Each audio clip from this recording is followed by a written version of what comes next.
wetin dey happen.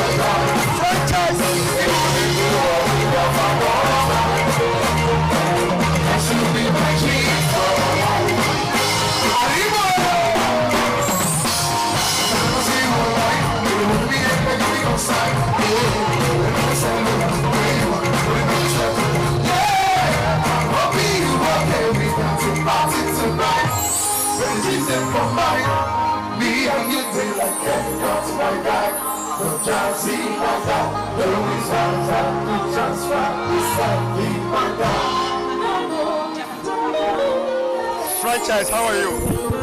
Awesome.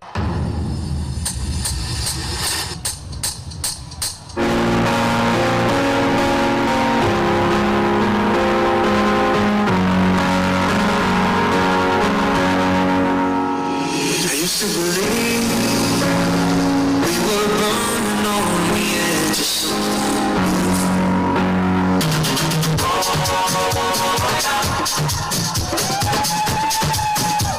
Just a Children's Day.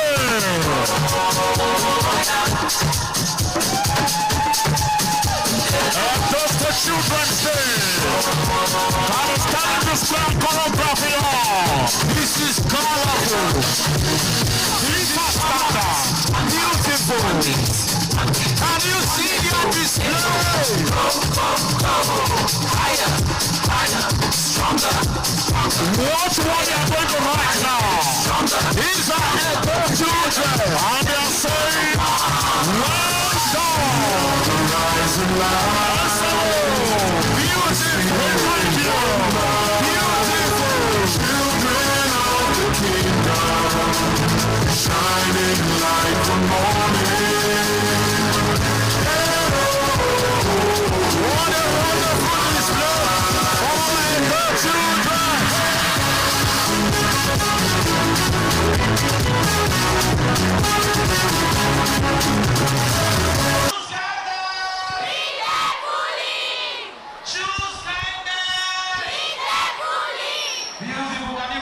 That and this year team, May 27, choose kindness, reject bullying. That means to say, make you take kind to our children, then make you reject bullying. You go see I'm saying, for our houses, even for the school, bullying there for house, bullying there for school. But make we reject all this bullying and make we choose kindness.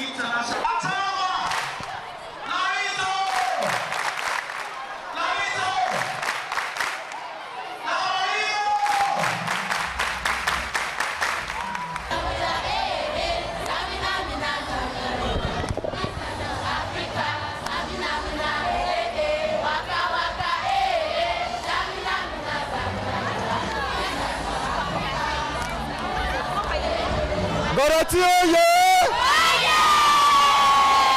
Mara Goroti oye! Which school is this? Imagoro oye! Imagoro oye!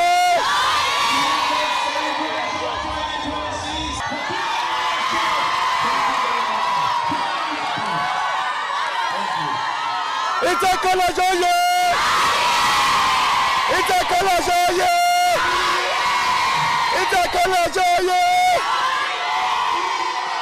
Let's say I'll be champion. Stand up for the champion.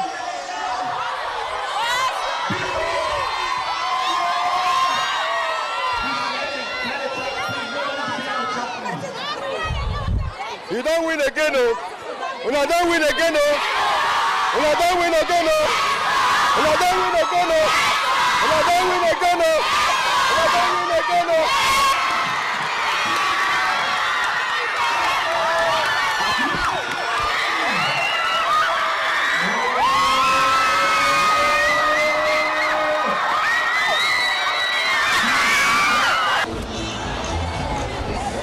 Which school is this?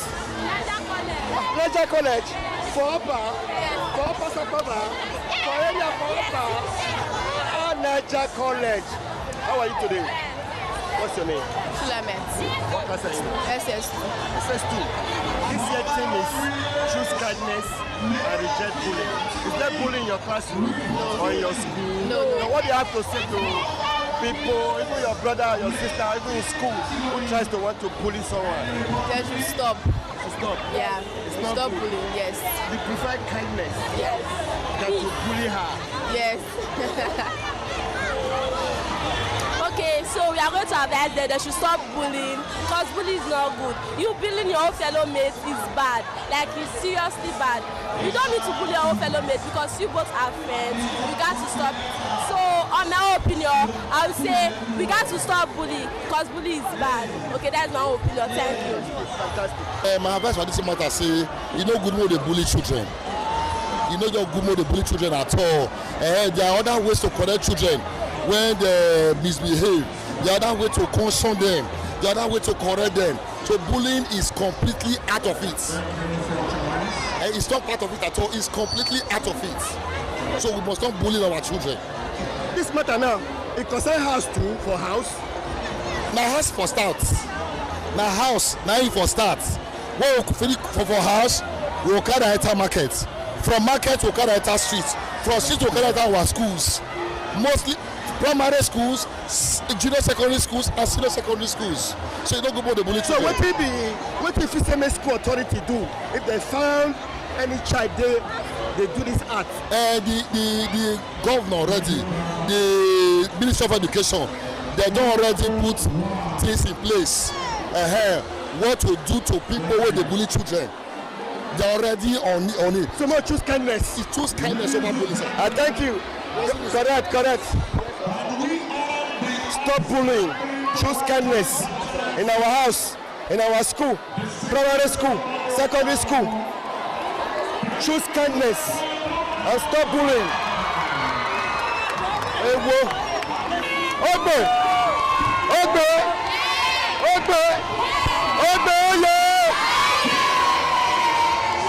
Ogbe secondary school for the Ogbe wey we dey so.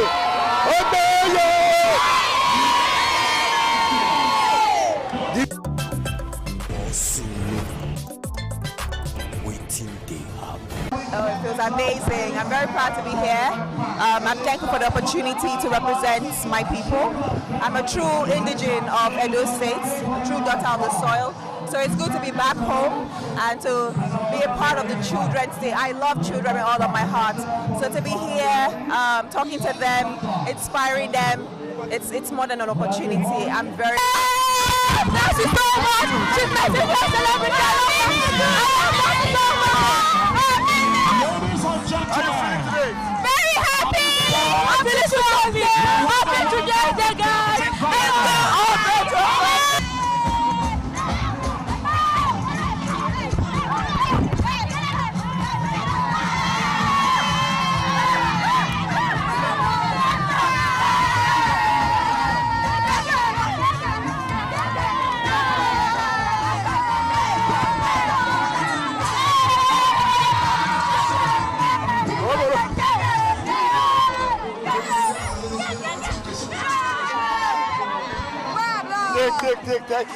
Thank you.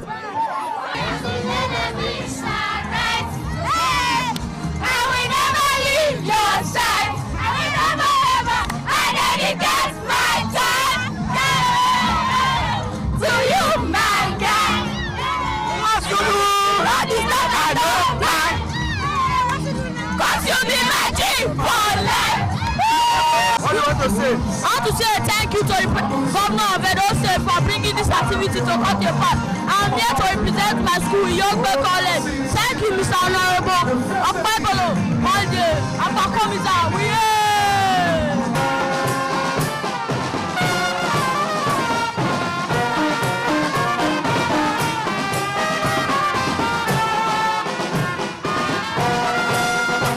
As you can see, this is a calisthenics dance choreograph display.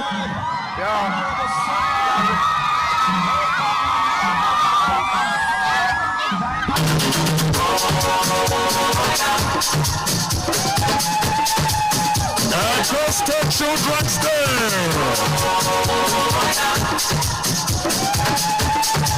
Manchester Children's Day. I was telling this grand choreography on. This is colorful. This is standard. Beautiful. Can you see your display? Higher, higher, stronger, stronger. Watch one. Never be the same. This kind God, oh.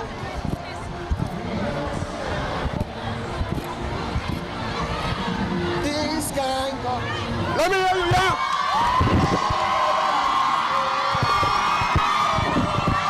This kind God, oh.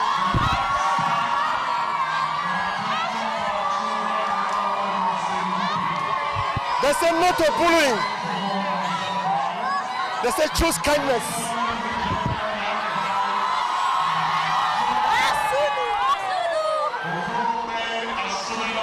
Which school is this? Amatoye! Amota, stop.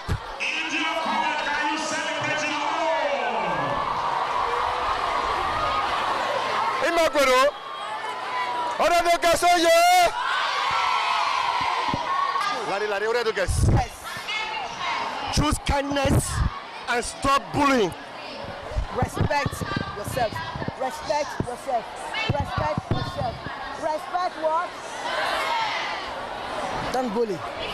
Who do you have to say concerning this choose kindness and stop bullying? Is it in our school or in our house or it start from our heart? It starts from our house. It starts from house because when the younger ones they cause their elder one, mama and papa go they look them. From there they go kind and enter school. They go they insult themselves, insult their elder people. So now from house to start. They go kind and enter school. So for school now we want to stop her from school. So, but it happen for school. But you as a teacher, how now don't tell the one make una take stop this is now they talk to these students? We they talk to them every day for assembly ground. We they tell them the meaning of bullying. What they bullying mean? Not be say you cause person that be bullying. Not be say you push person that be bullying. It gets to kind of words when you go tell person where still be bullying. When they're not supposed to they talk. Yes. So, it's in our house from start. Now for us it was Now we start. papa and mama now start up. Yes, so We know they separate them. we know that some they fear their children. They fear to talk to their children. Say this one you do, this one you bad. And you know say this day now we like say everywhere gonna see be. As they give their food they chop. Tell them they talk against their house. And they bad. Ora do gasoye. Oh yeah! Yes, that's Wasunu life. Confirm. Shut up.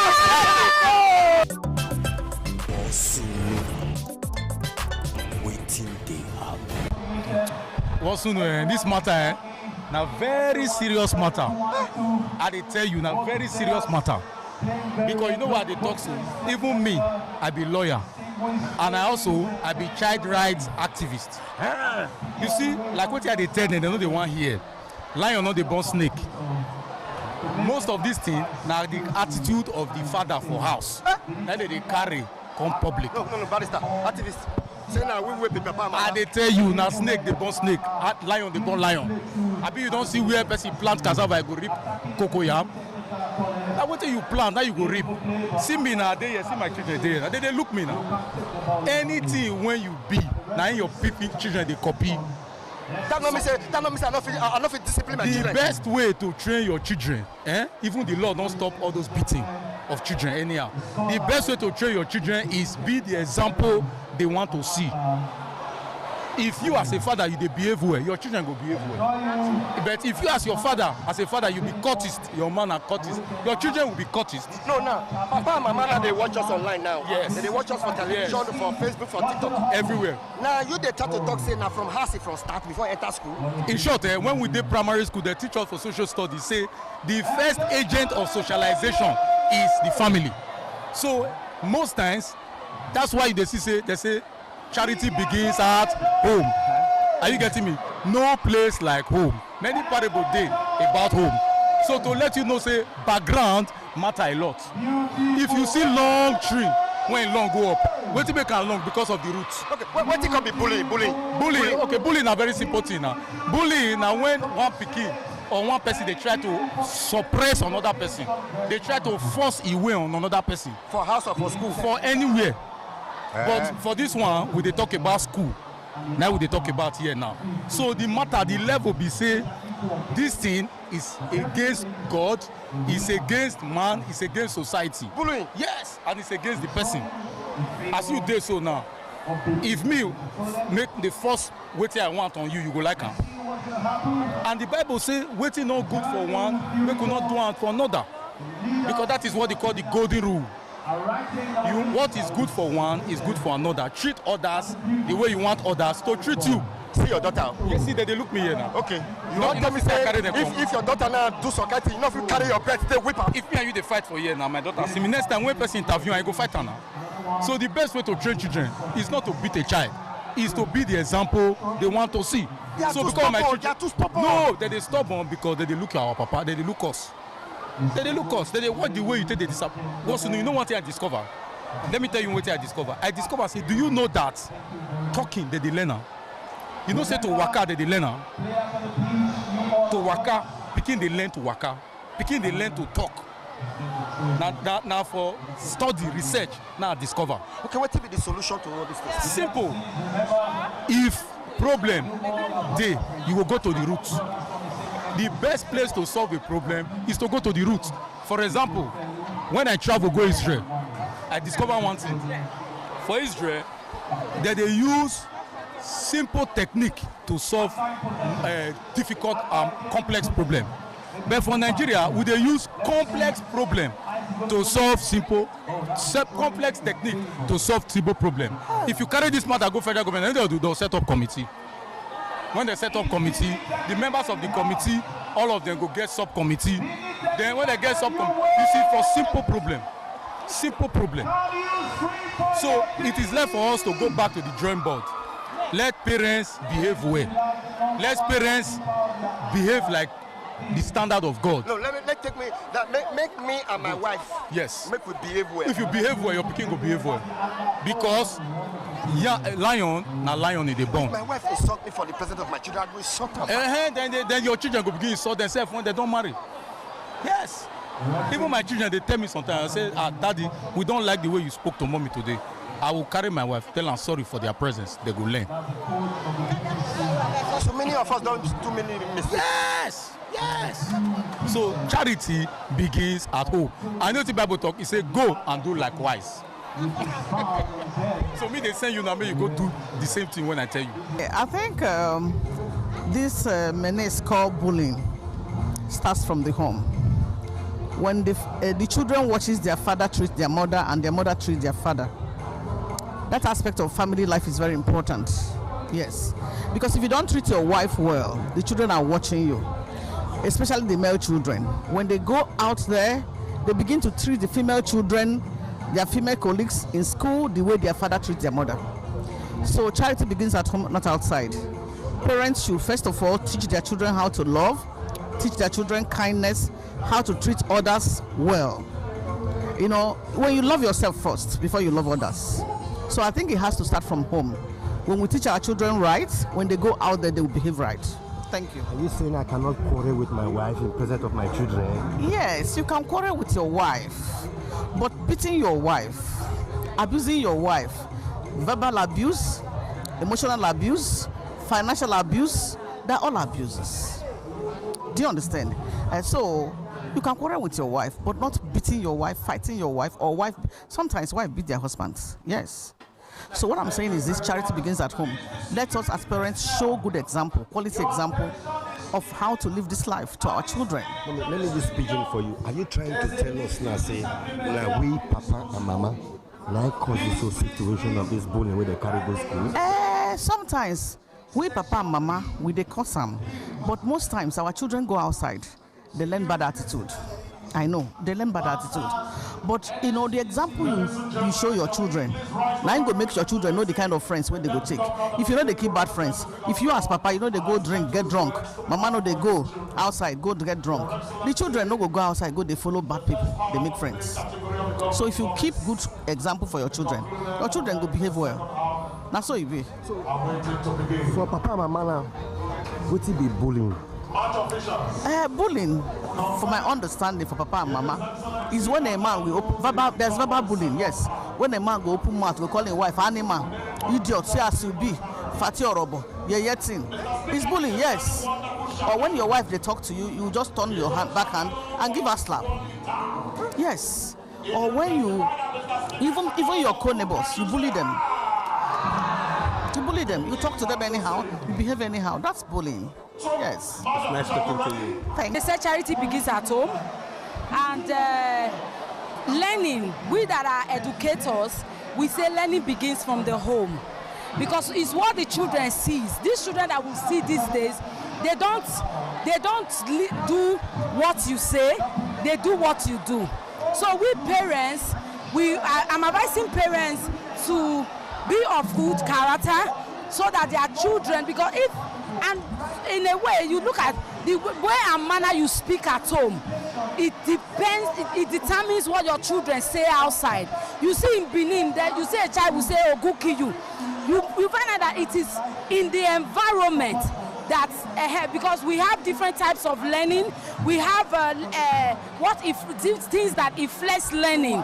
So even environment influence learning, and the environment is the home, not the school. So those people, you find out that there are some children that are neglected. The parents don't even know what is happening in their home and all. So if these children are being taken care of from the home, they won't take that bullying to the school. So we parents should, advocating that the parents should put heads together and train the children from their home, so that we from the school can build on the foundation that the parents has laid at home. They need to teach their children love. Yes, because when you love somebody, you will not bully the person. If they teach them how to love from the home, to show love to people, it will transcend to school. You are trying to blame with fathers and mothers. Now we. Because in the house, you see your child beating another child, you will support the thing. And I ain't find trouble. But you tell the child that it's not good, no matter what the situation is, to beat or to hit anybody. Now we, because One man tell me those person made me and my wife not the shot the quarrel for the present of our children. They still follow, because you're teaching them that quarreling is the way. It all boils down to love. If you love your wife, now know they quarrel for house. They know carry and go outside. They try to want support the teacher, saying they not be they cause this bullying for school. You know another thing, when they beat the children, when they correct the children from school, you see the same parents go school, go quarrel. Why you beat my pikin? Why you correct my pikin? It still boils down to parents. Because before, not be one person they train pikin. In every society, they train children. But now, I beg, leave my pikin for me. No beat my pikin for me. Oh. What do you expect? For children, when they watch us now, what will be your advice for them? They should learn to tolerate and love one another. Who find you trouble, go report. This person, sorry, you apologize. Thank you, it's nice talking to you. Same here. You as an executive principal, when they take off both the students and the teachers, what do we need to do? The truth is, it can happen either for school or for home. Papa where they beat the wife, na bullying. Na bullying be that. Wife where they beat the papa, na bullying. So if principal still dey shout unnecessarily on teacher, na bullying. Even when you dey talk to pikin well, na bullying. If you as a principal, they shout for your teacher. I don dey shout for my teacher anyhow, without recourse to respect. Bullying. Na bullying o. So bullying be say you dey use undue advantage over somebody who is your subordinate. That be the thing. Even somebody dey fit bully superior o, so they go up, they come down, they dey the same level. Bullying na bullying. So how will God choose this kindness? Well, the truth be say we must have respect for one another, have empathy, put yourself in the shoes of the other person. That be the answer. I agree too. God bless you, sir. Which school for the do Christmas? Edo College. Na great school be that o. Great one. My dad na 92 years now. He na old boy. Are you serious? Yes. That's a great one. Engineer, Chief Doctor Engineer Emmanuel Aguele. Oh yeah, yes. Even get award. Yes. For Lagos. Yeah. My daddy be that. That's so. Yes, Very good. I greet you. That your school now, eh? To enter that school now, don't get a CBO. Na God get power. For people to enter that school. He not see hard. Don't know book ready to stay for the house. Okay. No, if you want to get admission to Edo College, don't know book. No book. Who you pass? Who you pass? Then just ready to go under and read. May I shock you? You don't say the managing director of ITV. Of ITV. Na mama Efisabasek. Efisabasek. Yes. In a Ekobatu. Oh yeah. Me na Ekobatu. Okay. As principal, me na Ekobatu. Yes. So to enter Edo College, don't know book. I'm ready to stay for boarding school. That's all. Finish. God bless you. Okay, you did. I could do. This bully. What it be bully? I will take choose kindness. And this bully, now school from start have been our house. Well, the question you asked me, don't be too. Three now. First. Yes, see camera. First, bullying is trying to impose your own will on another person. That is waiting there your mind, you go take and put on for another person's mind with violence. That kind of thing, a bad thing. It be the same thing with courtesan. So bullying and courtesan, we don't fit separate the two. So not be from house it starts. That true peer friendship, the kind of friends when children they make. So a good make school and parents they observe how children take they make friends with others. So may they not go join negative friends. Thank you very much. Thank you. How are you? I'm fine. Why the parents need to know concerning this bullying? Because they say not be their fault. They say now fault will be principal. No, training they start from house. Now parents are supposed to train pikin. First, education starts from the home. And so they teach us for school. When you born pikin, when they teach pikin, say if you wake up for morning, make greet who will see around. That be education. When they go give them the right one, when they come to school, we will come help them. Because for us, when pikin go do something, the papa and mama go say, as small pikin, leave her. He go they talk to the one with senior around. He go take what he concern now, so they say they start. So by the time the pikin the something don't enter the pikin blood, to come stop, they will come be wahala. Not be bully o, e plenty o. Wetin they take wetin not be your own. You dey do open eye, they collect wetin not be your own. Na bully o. That's how we see am o. But for school we dey shine because government say no, humanity say no to bullying. How are you? What's your name? Jemima Jonathan. You want to be a police officer when you grow up? How are you? I'm fine. I like your uniform. Thank you, sir. How old are you? I'm 7 years old. 7 years? Yes, You want to be a police officer when you grow up? No, sir. How are you? Fine. I like your uniform. Yes. What is the name of your school? Police Children's School. Do you want to be a big police officer when you grow up? No. A doctor. You want to be a doctor?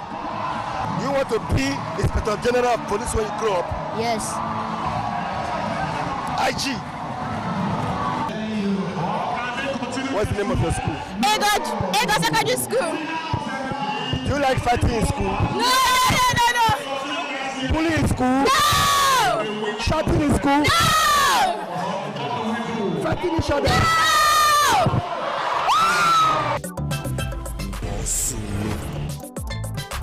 Waiting they happen.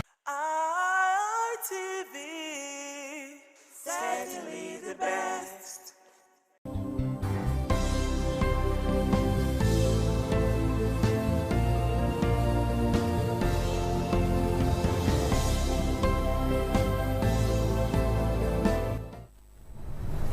Thank you so much for joining us this afternoon. We're talking about something you don't hear every day. Climate change is preventive medicine. I know you all will be wondering how does that relate. But we're going to be looking at climate change as preventive medicine. When our air, water, and neighborhoods get stressed by heat, floods or bush burning or even garbage burning, because most of us burn garbage instead of getting the garbage collectors to do their tricks. We just decide to burn garbage. So when we do all of this, definitely, you know, when our air, our water, our neighborhoods get stressed by heat, flood, bush burning, garbage burning, and all of that, our health gets the hits. Our heads definitely get the heat. So joining us this afternoon, joining us from Iga Local Government Environment Department, it's Sanitarian Egwavoin Osazuwa, is Assistant Chief Environmental Officer stroke Deputy President, Environmental Health Officers Association of Nigeria, Edo State Branch or Edo State Chapter, as the case may be. Is the one with us today, and we're going to be asking him some questions. He's part of the team who are usually behind the scene. We don't see them often, so they are usually behind the scenes to keep those environmental risks from becoming hospital visits. And we must thank him and his team and other sanitarians everywhere in Edo State for doing their job very well. So let's start with the big question, Sanitarian. How is climate change already showing up in the environment, in the places you have inspected? So how is climate change already showing up? What should be our concern? Okay, thank you so much for having me. You're welcome. You know, climate change is the prolonged shift in the weather condition that has an adverse effect in our environment, especially we that live in the environment. These are things that happens due to our activities as human. And wherever we are as human, we need to keep that environment clean. We need to make sure that environment remain greener, so that it will not have a negative impact to us as a people living in that area. Okay, for a family or a group of persons watching right away, they may not understand everything you have just said now. So what does it really mean? What does it mean day to day? What does it really mean to a family watching, or a father or a mother or children that are watching presently? What does all of this mean to them? Okay, climate change, as I earlier said, the result to actions that we as humans have done to the environment, the activities we do day in, day out. Like we that are in this environment, we need not to carry out refuse burning, because refuse burning as individual we lead to environmental pollution, and you know we have greenhouse gases that are trapped into the atmosphere. These greenhouse gases, they will go to the ozone, and they will begin to eat up the ozone layer. And the ozone layer is already depleted. Yeah, it's already depleted, and is the shield that covers human from the direct ultraviolet ray. So as human, if you deplete the ozone by burning refuse, certainly it will have impact on us back. All right. Last week Friday was World Environmental Sanitation Day and all of that. Please walk us through that.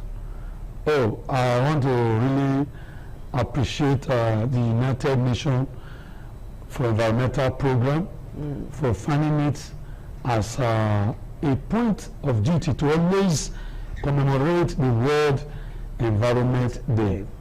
No, World Environment Day is to create awareness to everybody in the environment, to know that it is our duty to keep the environment clean, to keep the environment more healthier, because if you do anything to the environment, it will go back to you as an individual. So the thing you give to the environment surely has a repercussion that will come back. It is like a mirror. Whatever thing you do to the environment, it's like a mirror. Someone looking at his or herself. Yes. It will come back. Certainly, it will come back. Okay, so with that in mind, most people think of climate as an environmental issue. Yes. And then why should we not start thinking of it as preventive medicine? Oh, yes, preventive medicine, in the sense, we are not going to apply medicine as a doctor, we apply medicine. Okay. You know, we have levels of health care. We have the preventive aspect. We also have the curative. Okay. You know, the preventive belongs to the environmental health officers and other preventive officers.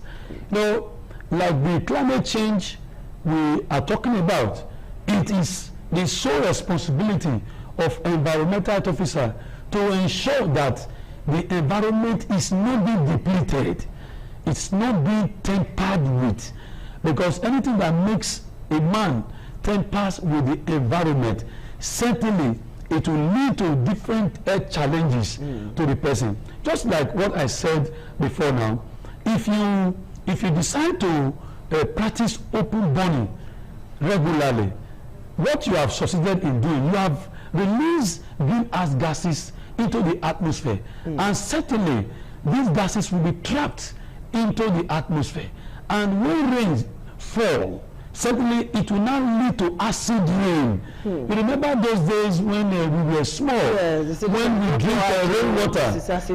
When we drink rainwater, you see, the greenhouse gases that are being trapped in the atmosphere, when it come back to the roof of an individual and is being tapped as a source of water supply, certainly the person is going to consume acid rain. So it's a way of preventing health issues. If we are able to keep our climate, if we are able to make sure our climatic conditions are intact.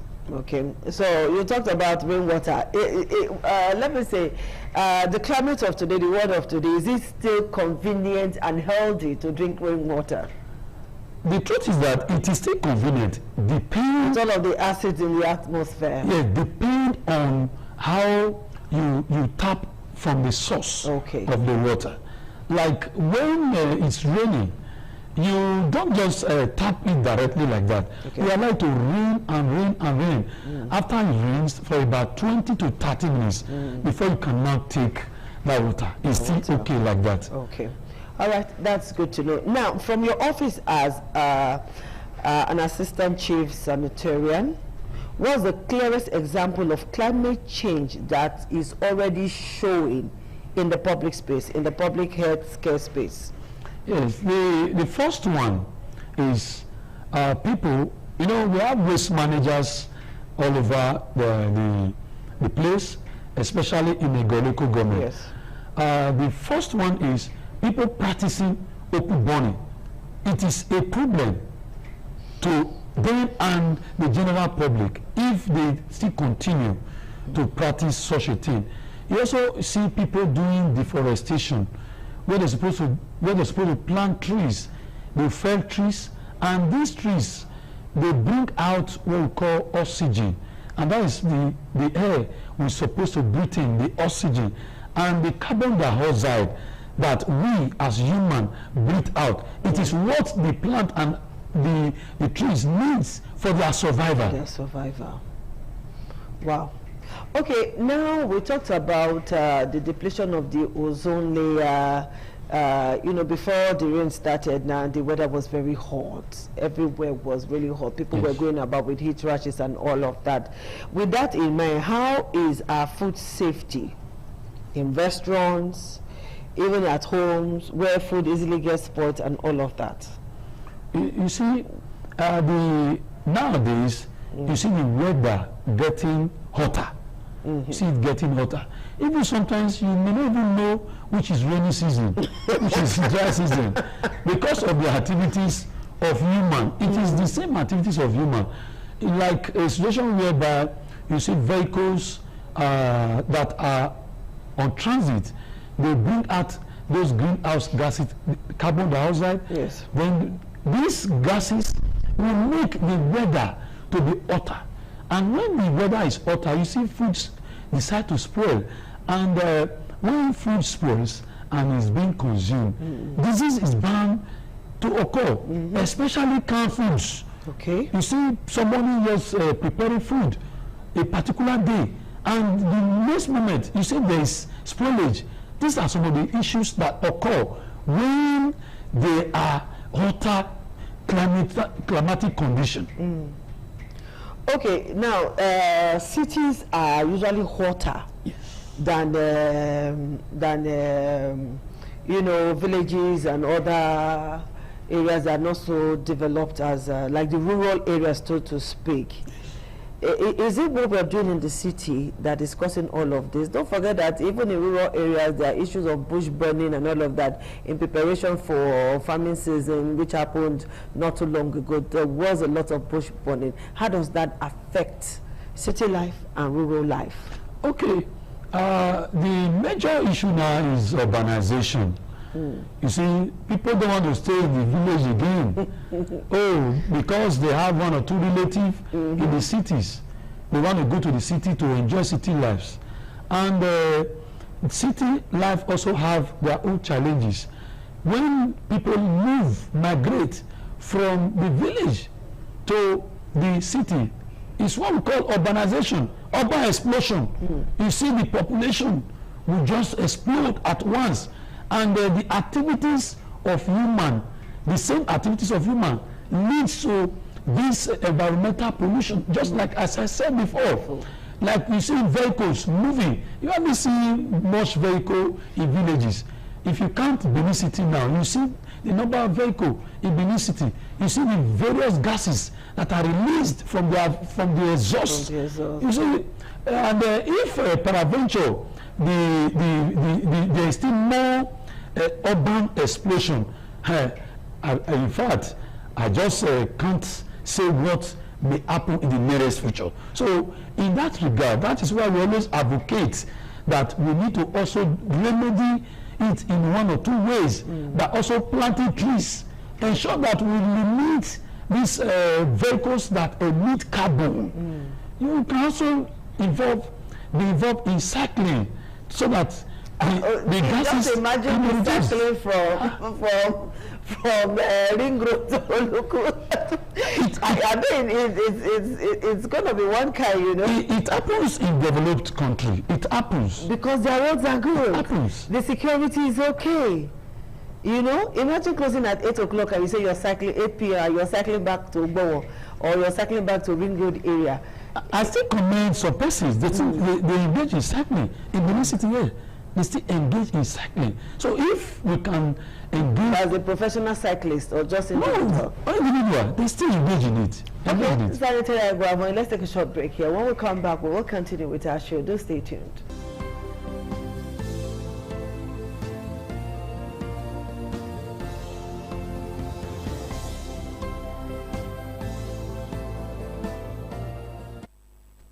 Alright, thank you for staying tuned. We're still on the program Healthy Living, and I am talking to Sanitarian Egwavon Osazuwa. The next question I would like to ask now is that, talking about our environment today, right now, as we're here in the studio, who is most at risk right now in our communities? Everyone. We are almost every one of us. Yes, irrespective of the gender. That's huge and scary. Yes, we all depend on how we can also be able to keep our environment. If we keep our environment very well. So how do we keep this our environment now? By ensuring that we don't engage in open burning of refuse. Now, who is checkmating all those persons who are involved in open burning, garbage burning? The other day, somebody was burning garbage around my area and the smoke was everywhere. Who is responsible in checkmating all of that person? Because I, as a member, there was nothing I could do. The person will tell you that I'm burning this garbage in my compound, all right? Even though the smoke emanating from that is clouding everywhere. but the person is in his compound.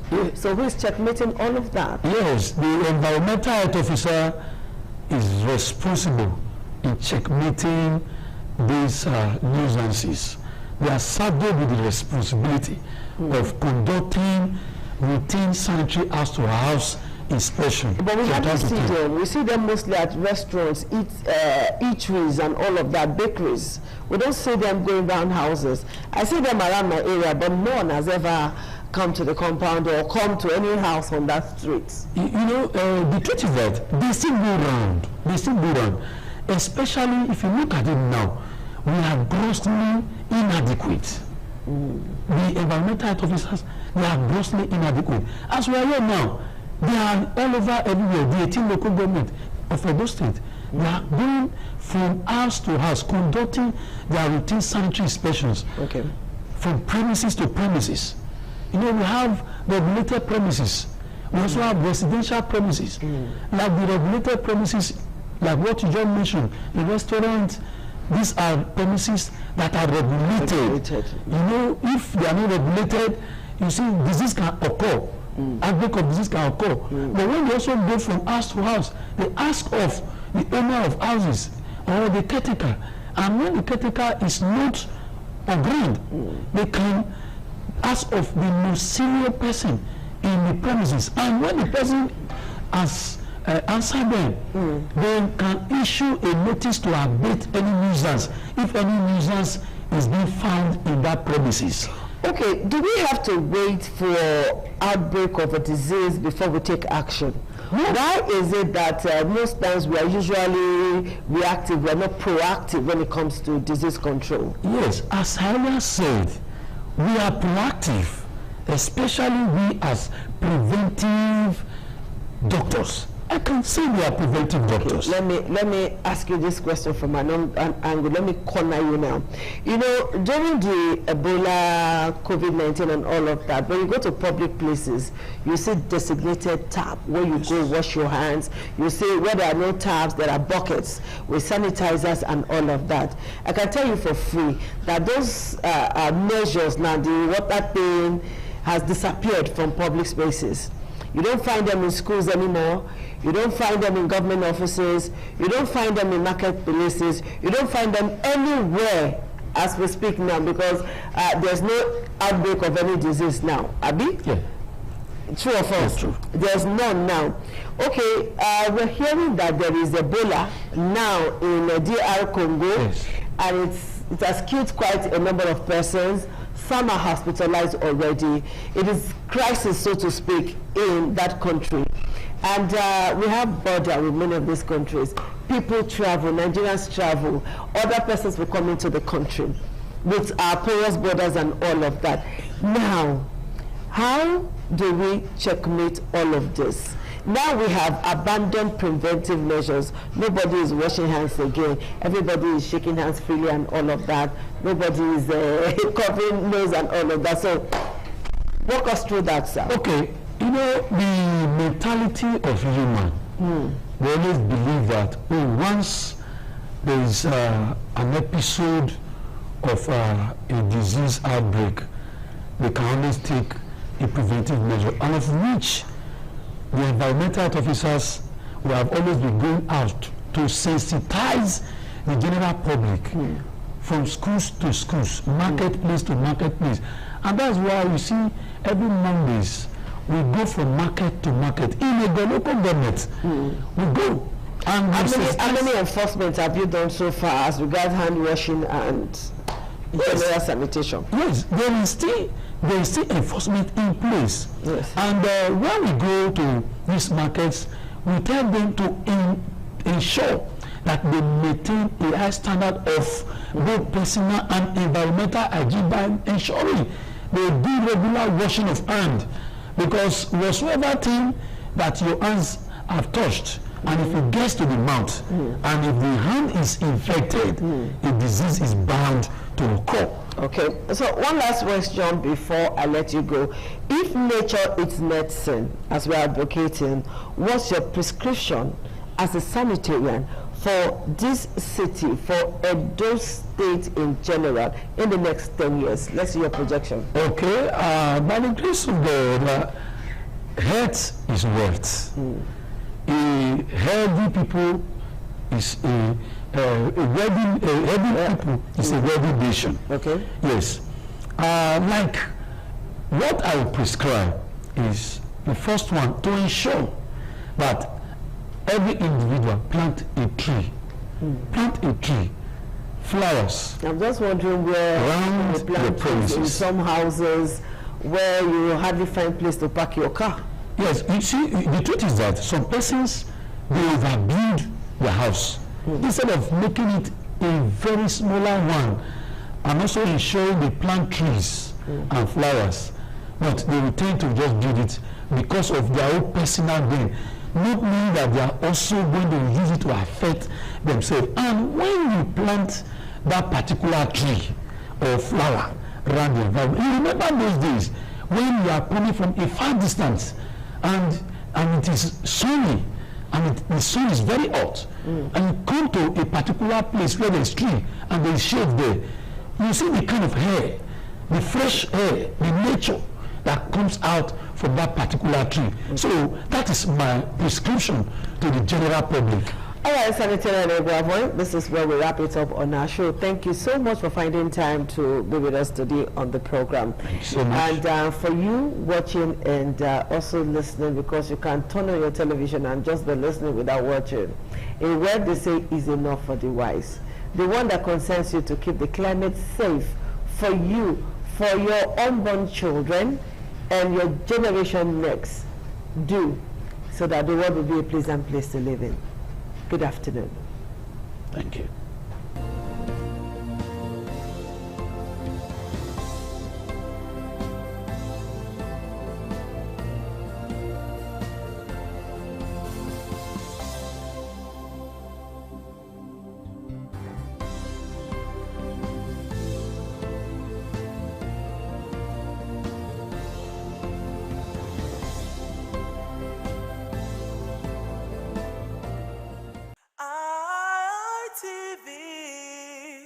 Certainly the best.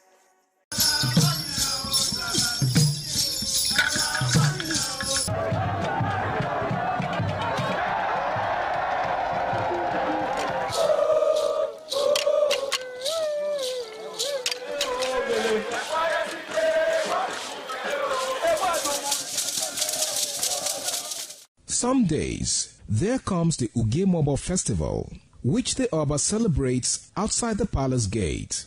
A pavilion is built of red cloth where rites are performed to drive away all evil spirits still unsatisfied by the year's sacrifices.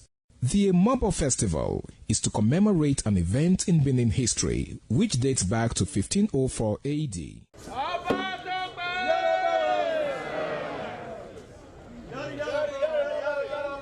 Yari yari, Ọba Tope.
The Oba of Benin added a colorful mood to the year's celebration as he walks round the city center amidst cheers.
ITV, certainly the best.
certainly the best.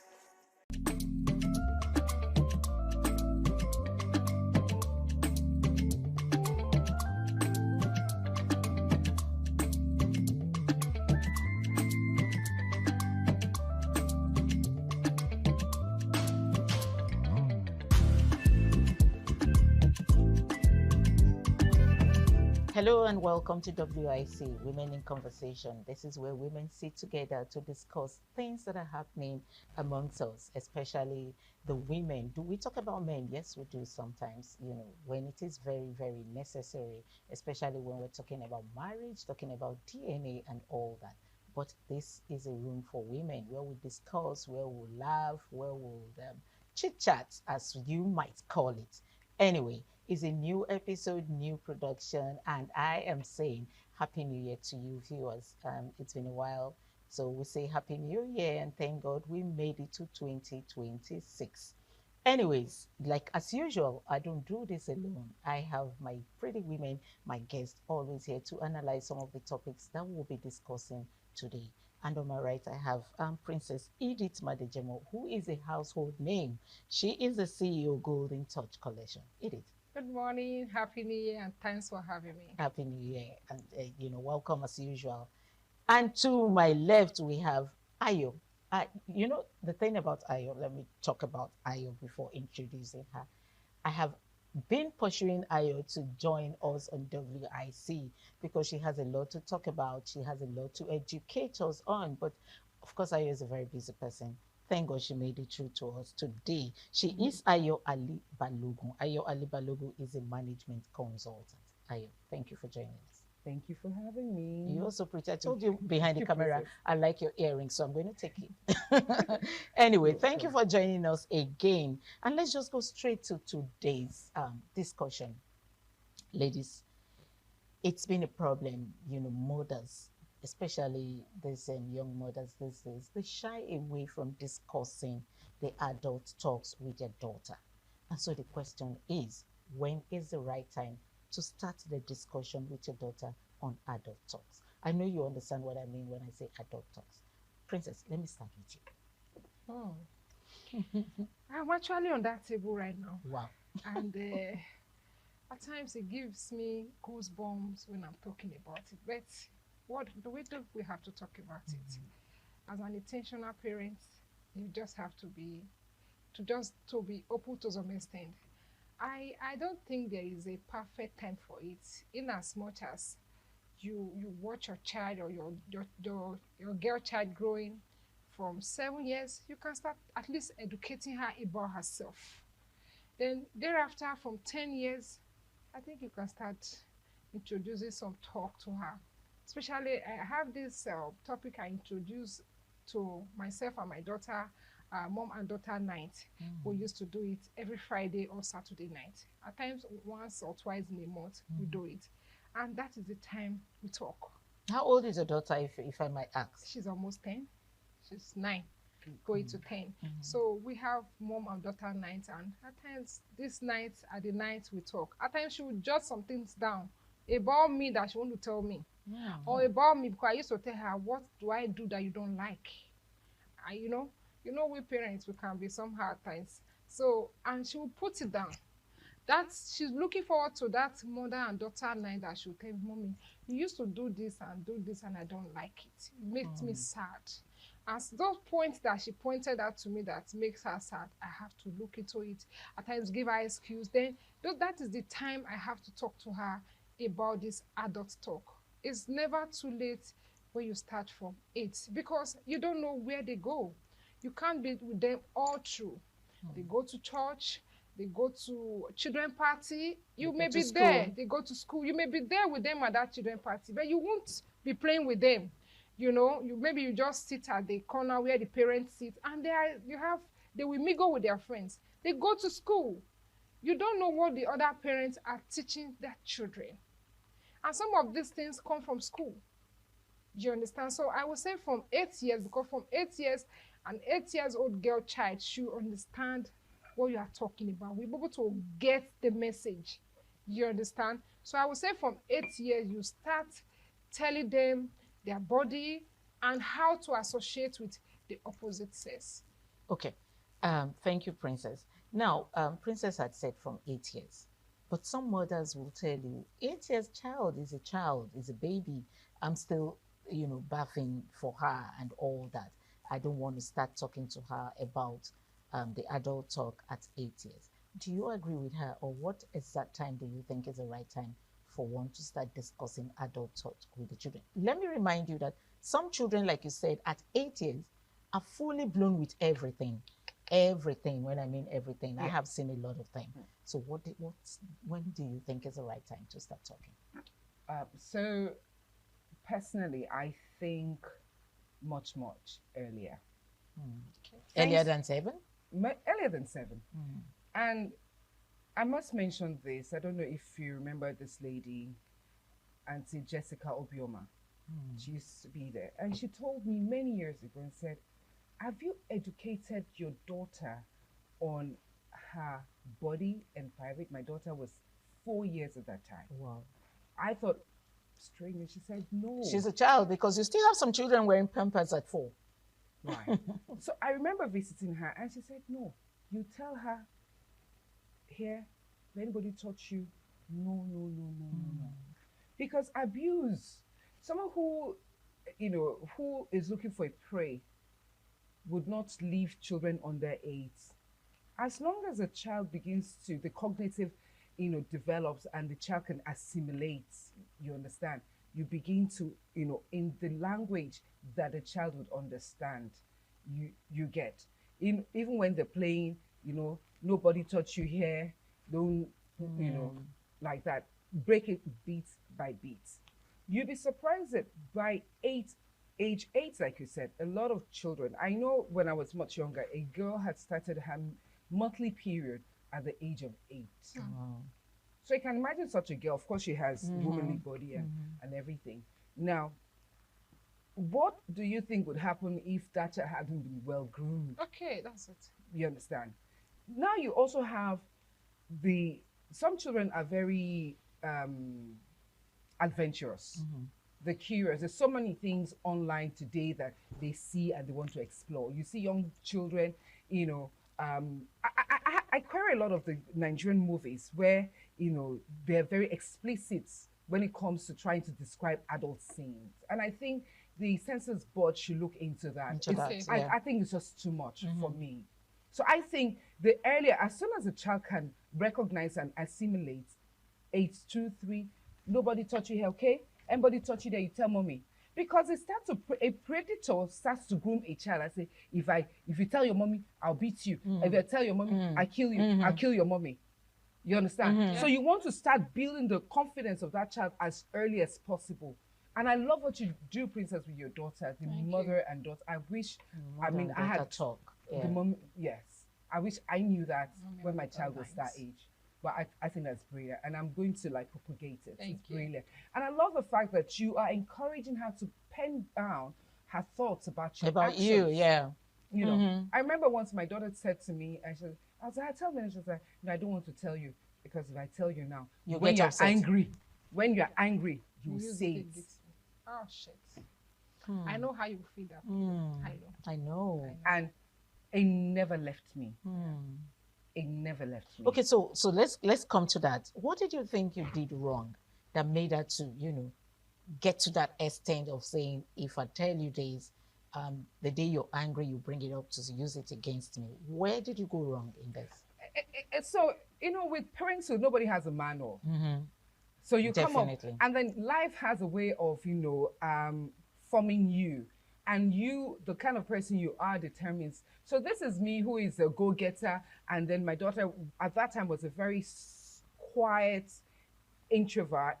You could hardly hear her. So I become very exasperated. I told her. Because you're not acting like me. Like me. Why are you this quiet? And guess what? Yes, firebrand now. firebrand. She was just forming. She was just forming. yeah. She was No, forming. well, that's language, forming. No, I don't think she was forming. She was watching you. Yeah, no, so No, that was her forming stage. Her forming stage in life. molding. Yes, Okay, was yeah. molding. Okay. That's what I mean by Yes, that. okay. See, it comes in. Sorry, darling. Yes. It comes in different way. Like your daughter said, if I tell you what you do now, if I tell you what's happening, you use it against me. Yes. I just imagine how you feel. It has happened to me actually. My own was smacking. So like you did something, I'll smack you. So there was something happened in school and she didn't tell me. I get to know, I think the third day or the other day, and I queried her. She said, I said, you told me everything. Because I made it a point of duty that when I come to pick her, right from the car, we're already discussing. How did the day go? Even if I'm on call, once I drop that call, start telling me, start talking. Don't wait for me to ask you. We started it when she was a little. So start telling me what, the things I couldn't enjoy when I was growing. I want my daughter to enjoy it. I learned, I enroll in all these different platforms, just to learn how to be a better mother, a better parent. I do. So I ask, I say, once I drop my phone, anything you think you should tell me, start talking. Don't wait for me anymore to start asking you. So I got to know 3 days after, and I asked her, why didn't you tell me? She was mute. For some time, I was like, am I talking to you? She said, yes. Did you hear what I said? She said, yes. I said, why didn't you tell me? And she said, if I tell you, you will smack me. You know, that's just as you said, it got to my brain like, so this girl can keep secret from me because I will smack her. So how did you correct that? Oh, so whenever she tells me things that would have made me smack her, I will not smack her. I will just hold on and correct her. That part, you know, I would have beat you. But I don't want to beat you so you can keep telling me. Okay. Are you getting me? So because of, after that scenario, such a thing never happened. Ayo, I have had a young lady who came to meet me and said to me, I like the relationship you have with your daughter. I have just one daughter. I have the relationship you have with your daughter, but I do not have that relationship with my daughter.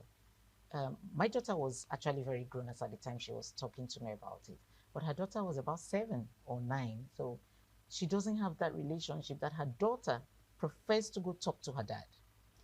And then most times when her daughter wants to use her undies or, you know, zipper, she goes meet her dad. Daddy, do my zipper for me.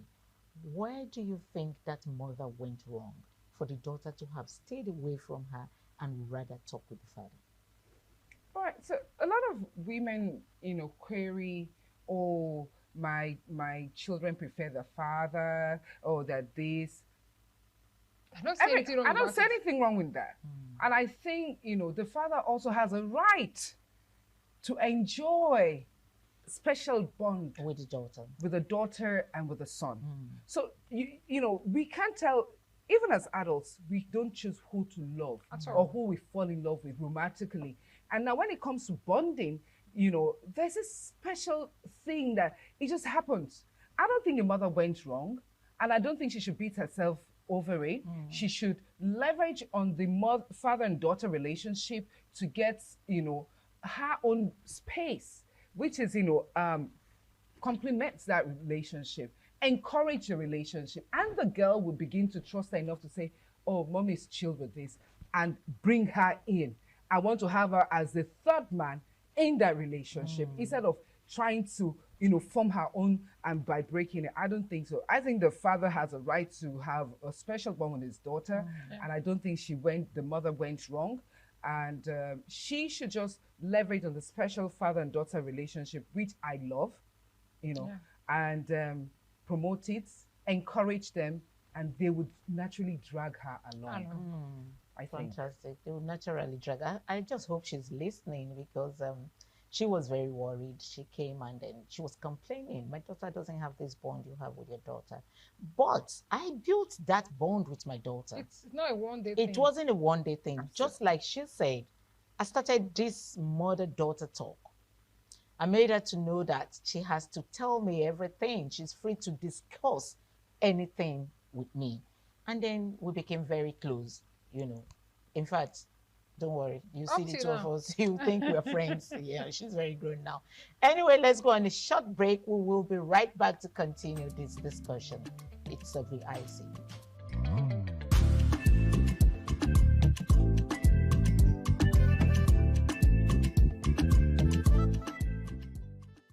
Welcome back. It's WIC, Women in Conversation, and we're still here. I still have Edith in the house, and then Ayo Ali Balogun is still here. We were talking about the right time to discuss adult issues with your girl child. But anyway, everybody here has said their own how to handle it and how to go about it. I just hope you viewers out there listened and learned from these two women here. So we're going to be moving on, still on the girl child. Yes, a lot of people will say is a boy child, not a child. The boy child is also molested, okay? It's not just the girl child, but it is very common with the girl child. We have seen very recently where we see 11-year-old girls being pregnant. We see the pictures and videos everywhere, and it's beginning to become a thing of concern, so that is why I chose for us to discuss this today. A boy child is also very, very molested, just like a female child. But let's move on to the girl child. Still on the girl child, dating. When is the right time for a girl child to start dating? Right, sorry. So before I go into that, permit me, I'm also very passionate about the boy child. The boy child, any child, male or female, is vulnerable. Very, very.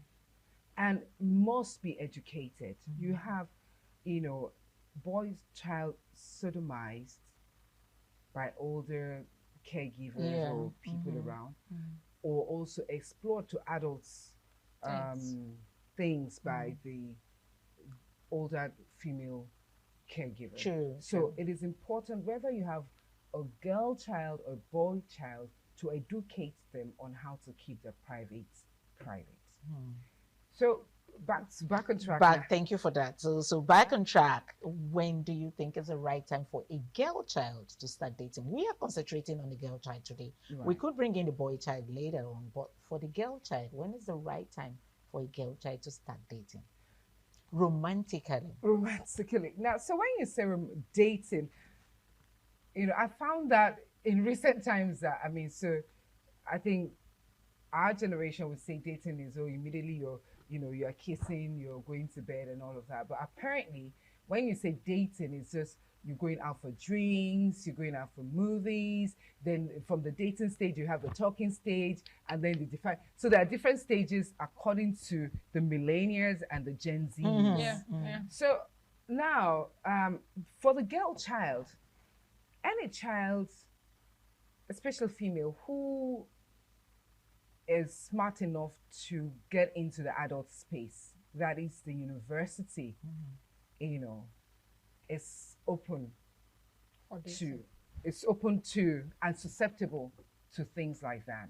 Now, you can imagine a girl child, so this child goes to university at the age of 16 or 17. I think there was a law. I don't know if they reversed it now that the girl, you can't get into university in Nigeria until you're 7 age. Yeah. That law just started last year, sometimes last year. 3 years ago. 3 years ago. Was it 2 3 years Yes, ago? I think yes, maybe to 2024 or early 2025. So, but if a girl child is old enough to get into university, smart enough to get into university, and finds a guy that she finds, to be honest, all of us at some point when we were in secondary school had crush on one person or the other. Sure. But in the university, you can encourage, because most, and from experience, I'll tell you that it's actually better for them to begin to have an open mind about having, healthy relationship, not amorous relationship with opposite sex, not that early. So when we say dating, are we talking about just going on, my friend is visiting me and the works? Yeah, I think 8, 16, as long as you're in the university, I'm cool with that. But even if you're in the secondary school and, they do the dating, but they won't call it dating, they call it hangout. So we need to define clearly what we mean by dating. And that is why I said dating romantically, not the hangouts. It's not even hangouts. We hear children say, I'm going for a sleepover in my friend's house. Oh. Yes, a sleepover. So we're going to be touching the sleepover thing because I have a friend that has a particular issue about her daughter going for a sleepover. She also came to report that case to me. But let's go to you, Edith. Let's talk about the dating before we go to the sleepover. To me, I won't say there's a particular age frame for dating. But like she rightly said, when a girl child is smart enough to be in the university, I think she's open for anything that comes to dating. Because in the university, you have missed people, you have people, you have people that you crush on, that crush on you. And I think at that stage, you can express yourself. And another guy also is bold enough to express themselves, unlike when they were in the secondary school. At this stage, they are very expressional, and you are open for that. Then you should prepare your child, your daughter, ahead of this stage. Although they should also prepare their mind ahead of it that, okay, now you, my daughter, you are going to the university. Mind you, are going to come across Peter, you're going to come across some men that will admire you.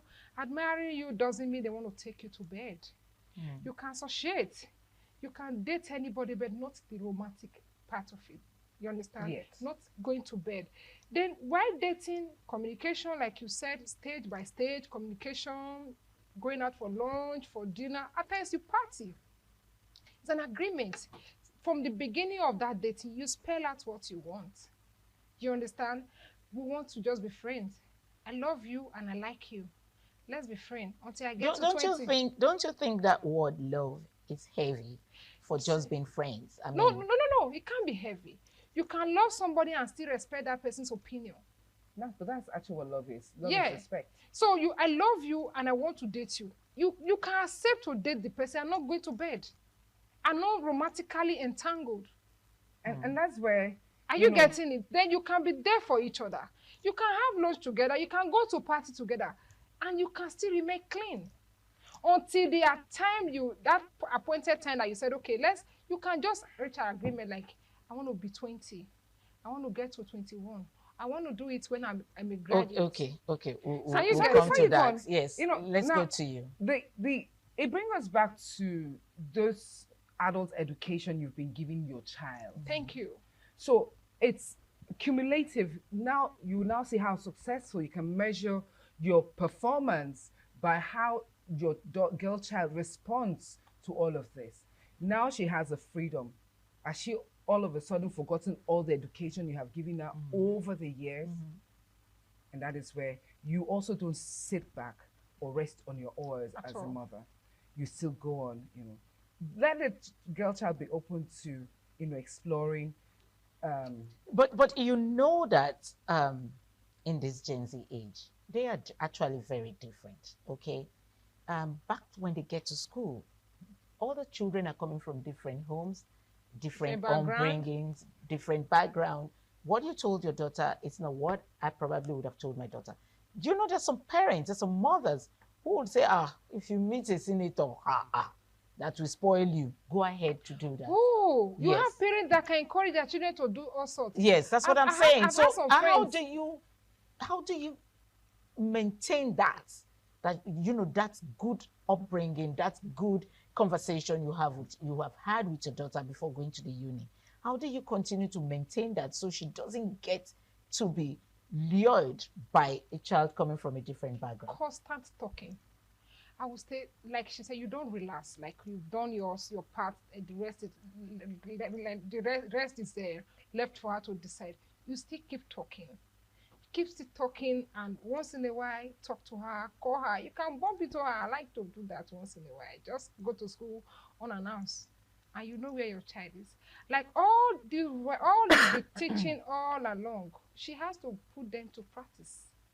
If you have been teaching her from the age of 9, 10, and now she's free. There are some children that are free. When they see freedom, it looks as if you'll be caging them. They will just go haywire. But there are some children, even when they have that freedom, they will still be able to maintain that, character that they brought from the house. Like, okay, this is what my mom said I shouldn't do. I shouldn't be found in this company. I shouldn't be found in this company. But mind you, evil communication corrupts good manners. It does happen. It does. So that's what I'm there saying. How do you that? Even when you dividend all the home training, all the training that you think you should give your child or your daughter, when they go out there, they do something else. Some children are actually two-faced. I'm sorry to say, some children are two-faced. They come home, they are very innocent. They are very innocent. They are very decent. They are very calm and reserved. If you see them out there, if you have a picture of how your daughter behaved out there, you will be able to. Let's take it from Edith saying some children are two-faced. How do you identify a child that is two-faced? So, you know, by and large, all of these things, the adult talks you have with your child, you know, it's not just the adult talk you have with your child. You have other talks too. What is your value as a woman? Are you able to communicate your value as a woman to your husband, to your daughter, to your son? What is the value as a family? These are the things that you have to build over time. This family should be known to be a family of peace and integrity, accountability. It's not a function of somebody knocks and, who is that? Tell them I'm not in the house. Tell them I'm not in the house. It's the landlord has come to pay them. Your child will learn not just by what you say, but by what you do. So when they now have the freedom, because over the years you have exemplified true leadership, the type of leadership that you would want to see in your child. Parents get asked, would you want your child to act the way you have acted in certain situations? Oh, okay. They keep mute. They keep mute. So it borders on values. Okay.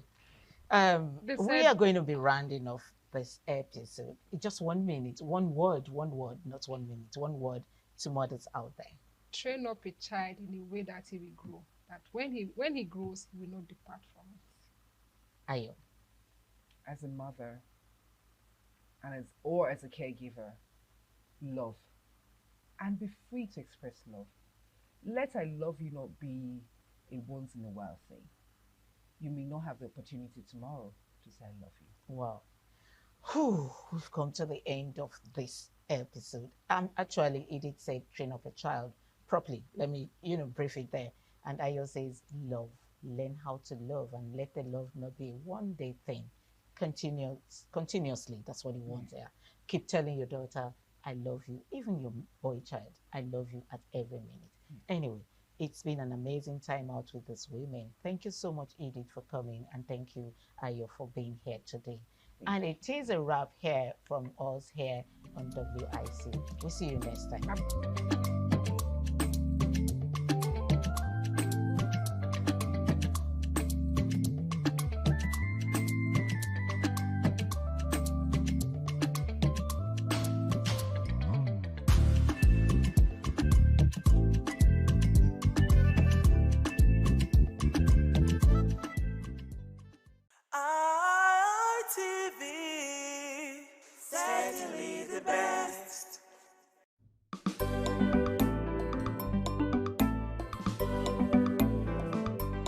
Thank you very much for joining us on the program, Healthy Living. What is the kidney? The kidney is an excretory organ in the body, which is for metabolism. Tuberculosis affects many organs in the body, but the common ones it usually affects is the lungs. Epilepsy is a neurological problem.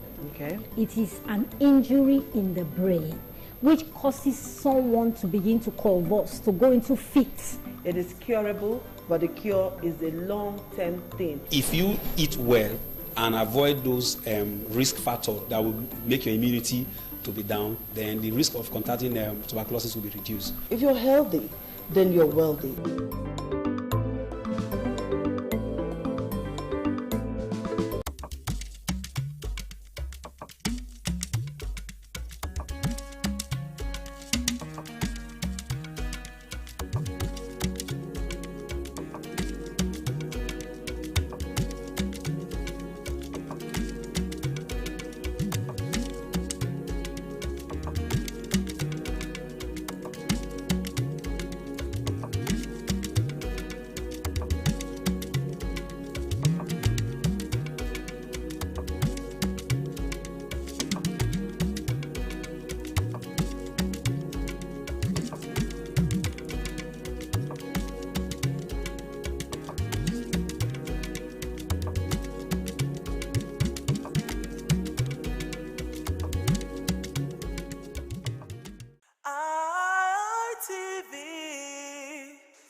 afternoon. It is 60 Minutes Nigeria. My name is Erosa Agbonlao.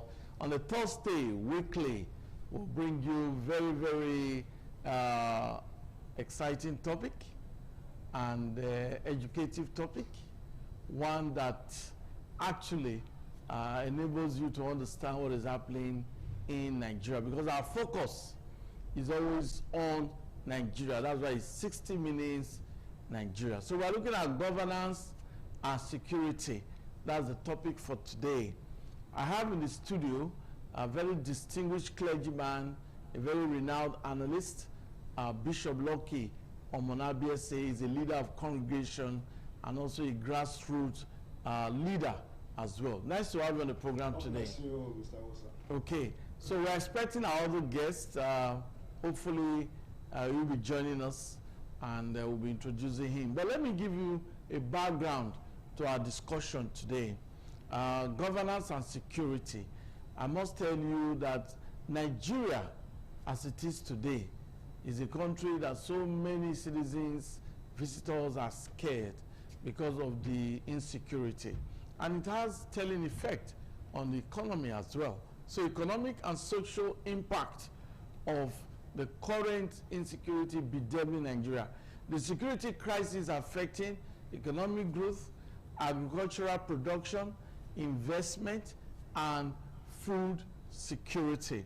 You can see now that the inflationary trend is not helping matters because of insecurity. Many rural residents have been displaced, farms abandoned, and businesses disrupted due to fear of attacks and ransom demands. Analysts describe insecurity as one of Nigeria's largest economic burdens, with substantial losses linked to kidnappings, terrorism, and armed violence.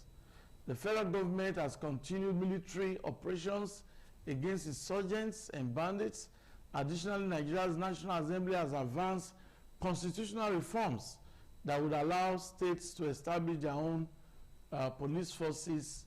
Supporters argue that state policing could improve local intelligence gathering and response to security threats, although concerns remain about funding and political misuse.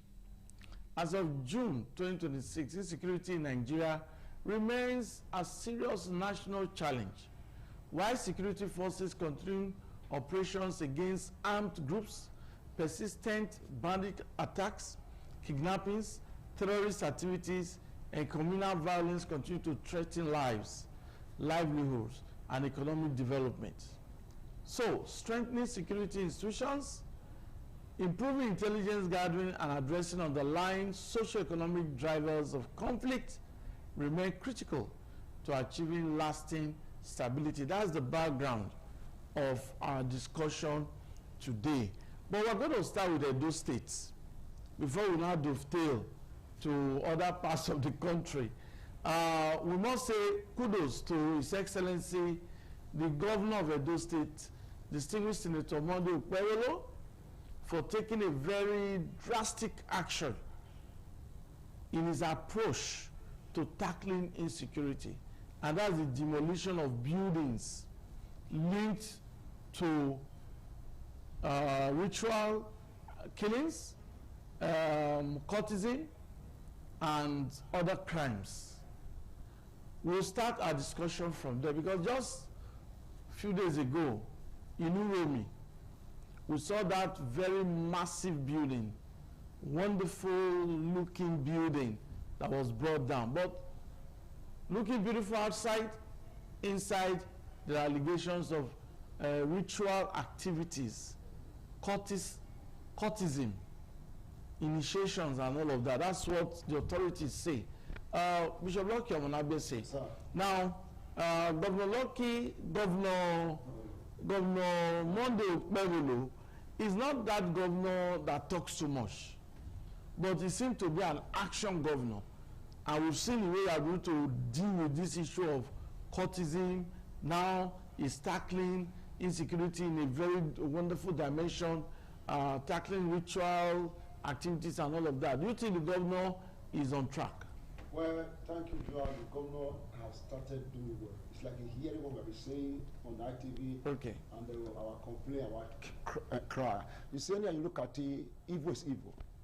You see, for somebody to wake up in the morning and begin to indulge in evil activities, courtesy, ritual, killing, anything that is not genuinely, that is not a genuine thing that he's doing, is evil. And I like the way the government is dealing with it. You're going to making sure that everybody that are involved are dealt with. Bringing down the building, taking care of those people who are involved. Both the building, both the victim, everybody should be dealt with. Because when somebody wake up in the morning and be to operate out of the basic out of the law that guide the country is becoming a problem and a threat to the state. Anybody that is called should take it to the court, and the court should do justice to it. Bringing that bill is doing well, because this security matter has become a problem in Nigeria. Everybody is afraid. People also are running away from their. You are running away from your communities. Where are running to? They are there. The way the government is going about it, I love it, and I appreciate it, and I encourage it to continue. It should not stop. Let it involve. I watched him yesterday when talking to the Christian community, the pastors, the imam, all of them. He said, any pastor that is supporting those people, even his church, should be arrested. Bring the church down, because the church is a place where you preach peace and orderly. If you are a pastor, your boys are doing buying baby cars, not where they are getting money from, you are collecting the tithe from them. You are also supporting the evil. Therefore, you need to be dealt with too. I'm a bishop. I cannot support a young man of 20 years to buy a car of 50 million. And we see many of these young boys driving luxury cars. Yes, go on, Bishop. Now, that is to show that the pastor of that church does not understand the value and loss of the community. They don't understand it's called future planning. Nobody gave birth with 9 months, a woman. A woman got pregnant, it is under 9 months, not overnight. A white man said, life does not change overnight, it changes over time. I mean, as we move and continue doing that thing, persistent focus, you are patient, then the thing will to manifest result. ITV started many years ago, more than 3 decades now. Then go to 3 decades now. That ITV started to now is a big station all over the world, national station. But it is not overnight. It's over time. But now we see our boys. I said, the first thing coming out to pass a bill, the bill of miracle money to stop in the altar. Because the Bible says, I will bless the labor of your hand. Then you are not laboring, you are not working, you are sleeping, you are feeling miracle alert. How? We'll talk about that, Bishop Nokemola yesterday, but we're going to take a break now because we have a very distinguished guest. His Royal Highness Bako Dogo is already in the studio. He will be joining us because this issue of governance and security is of paramount importance to the development of Nigeria. We'll continue after this break.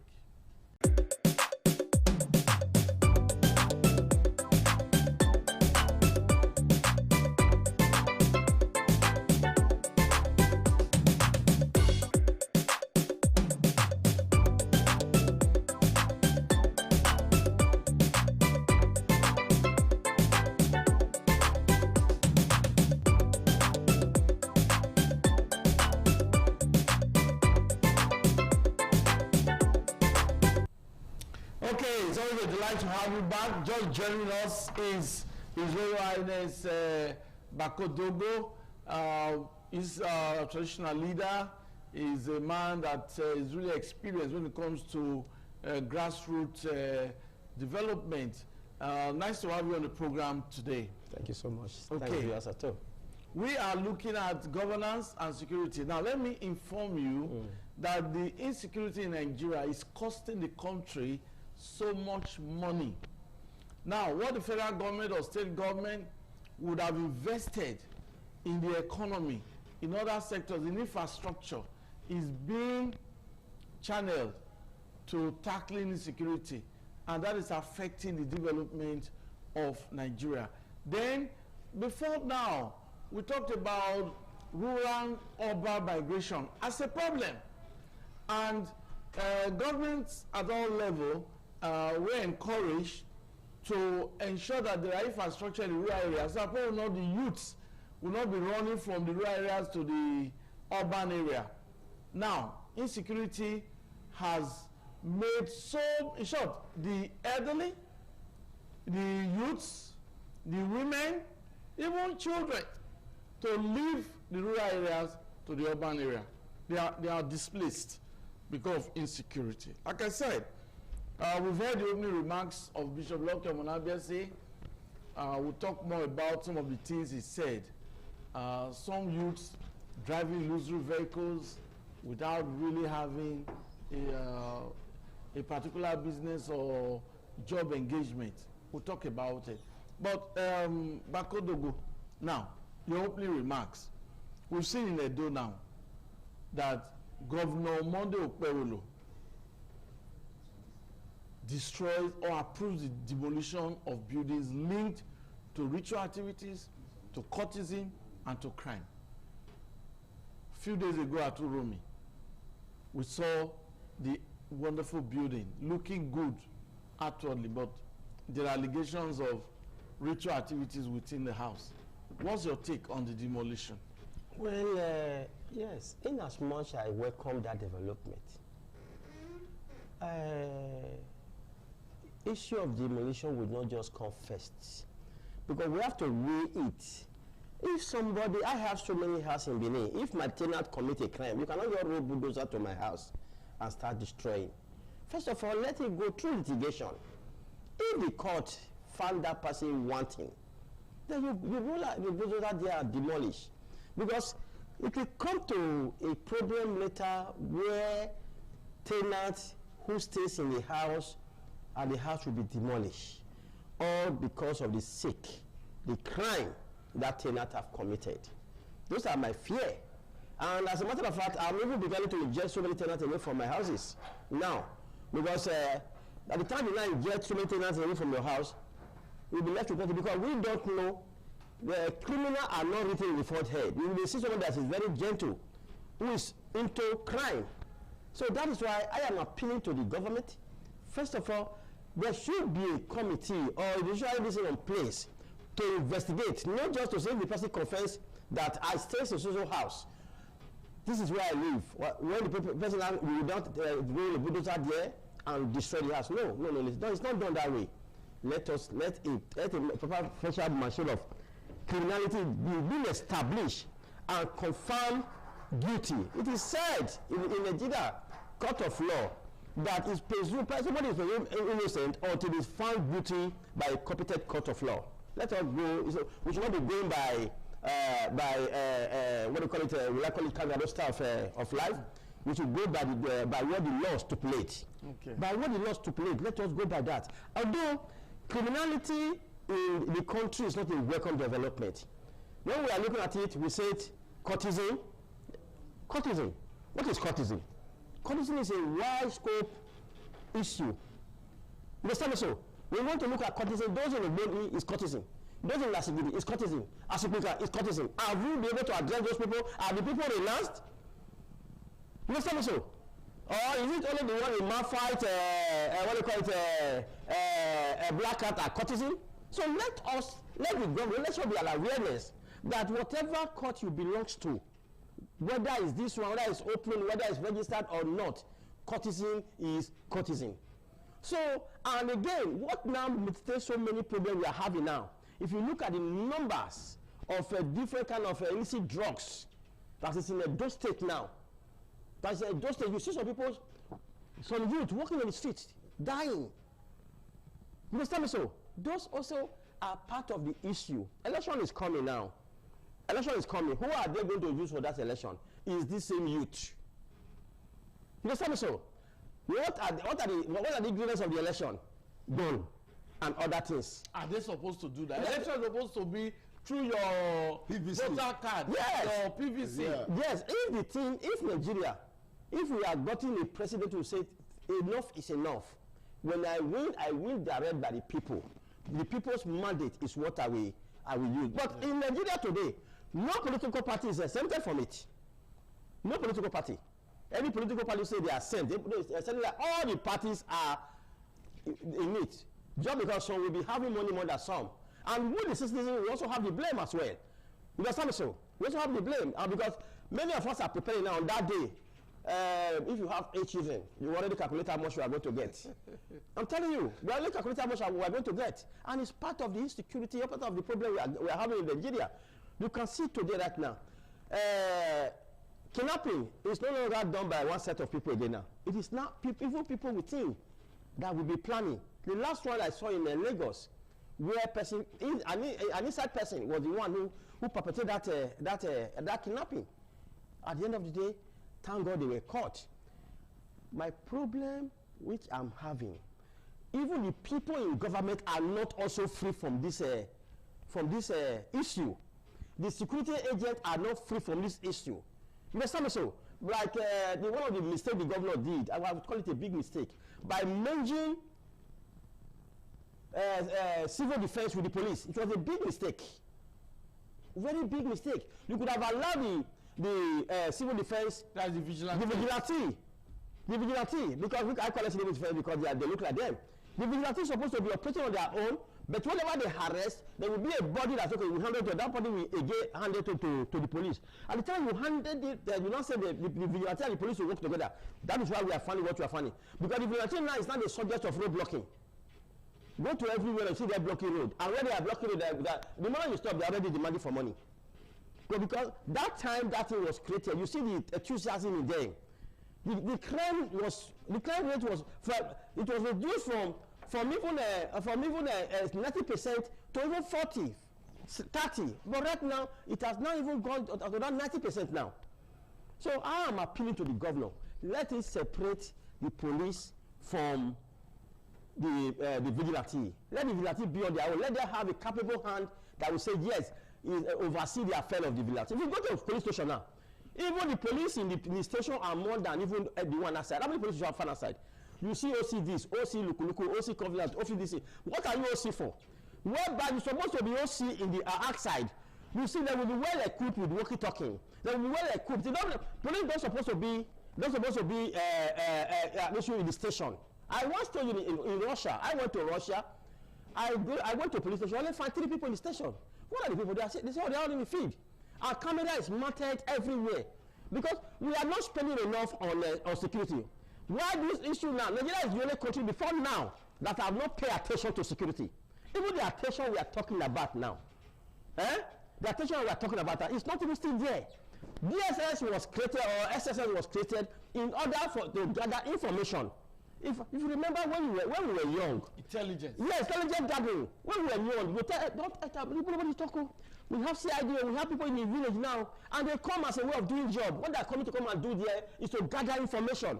Now, the DSS we have now is to run after the governor. One of them want to be a DC to the governor with one big long coat.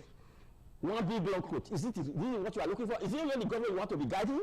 The citizens are the people supposed to be guiding. You're supposed to be in the market. Even go to outside the country, you see police are even part of drivers. They are cab driver. They are driving. Whenever you enter the vehicle, they know what. As soon as you enter, they give signal to the other person that they drop there.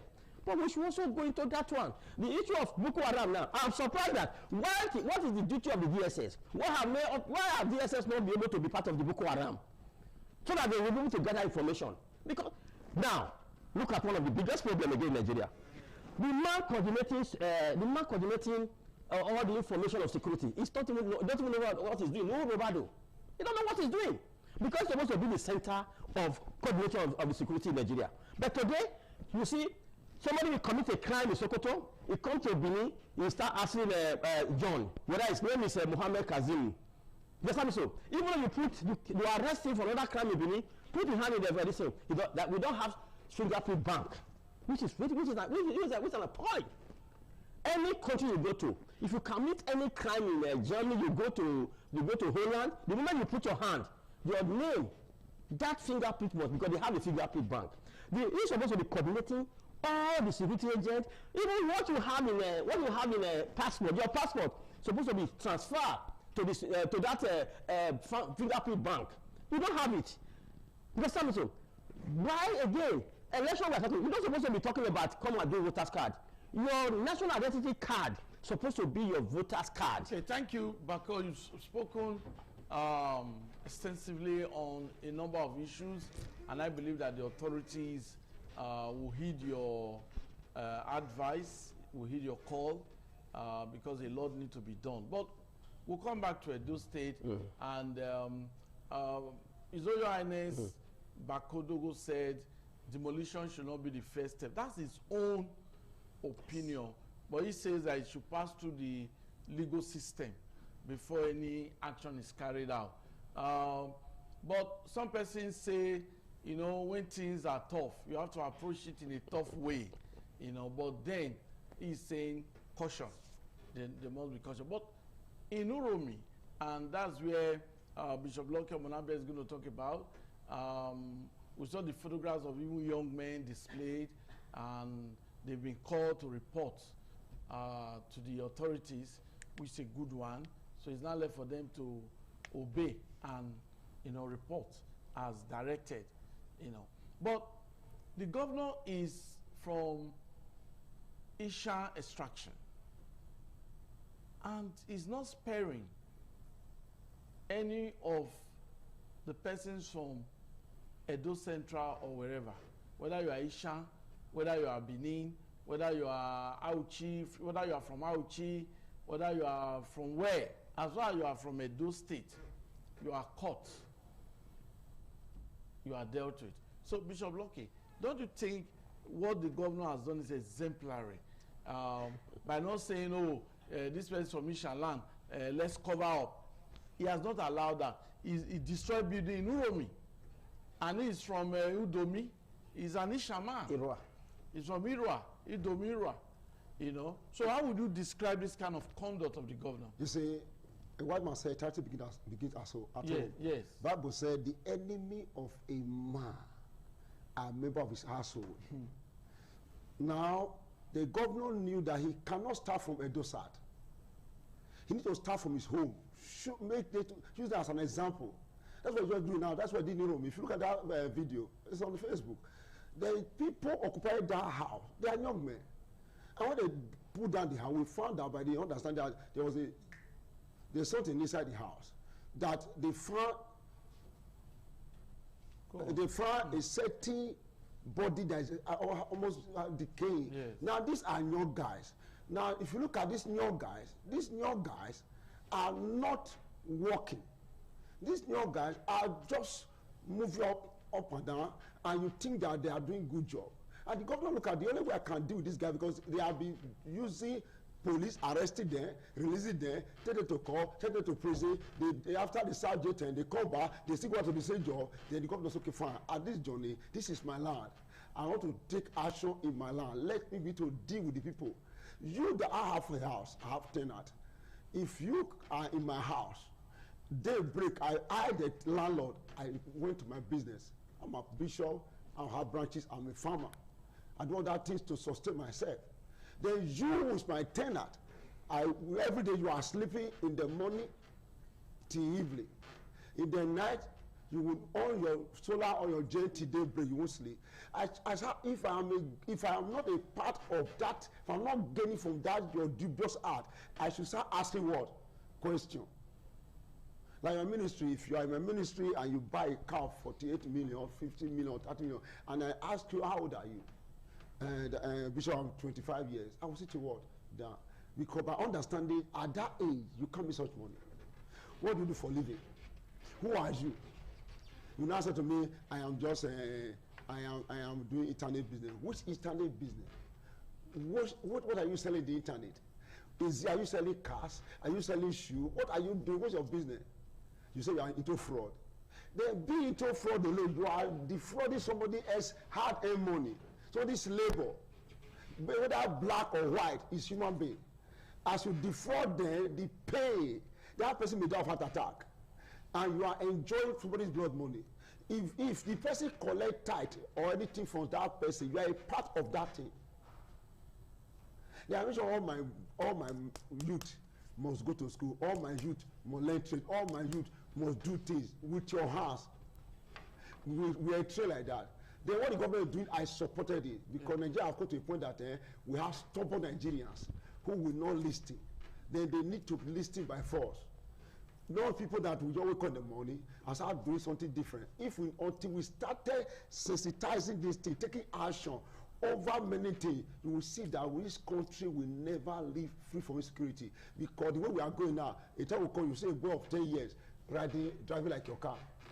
You want to say, what's going on? Because the thing is going down. I love the governor. I saw the governor because these people kill somebody. Somebody was dead. Somebody was butchered. Somebody was operated upon. Said the person, some part of the person body, the kidney, the heart, and all. They sold it to whoever is their customer. Then the governor will not show mercy.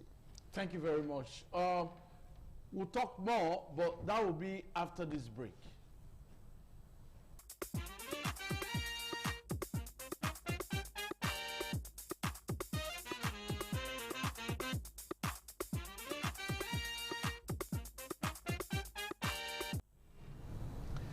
I'm immensely grateful to you spending part of your 60 minutes with us on this program.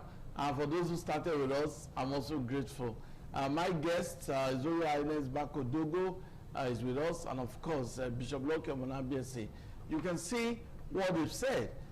Because even in the churches, we begin to hear of miracle alert. I've never heard that when I was growing up. That there's what they call miracle alerts. A quick one, Bishop.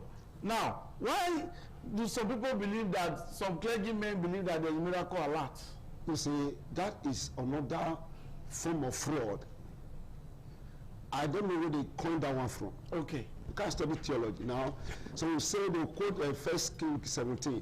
If you look at that book so very well, it is a situation that a certain evil king was ruling. And with an evil queen of Jezebel and Ahab. And the man of God was fighting there. When God chose to give him favor, to support him to fight that battle. It is not miracle alert.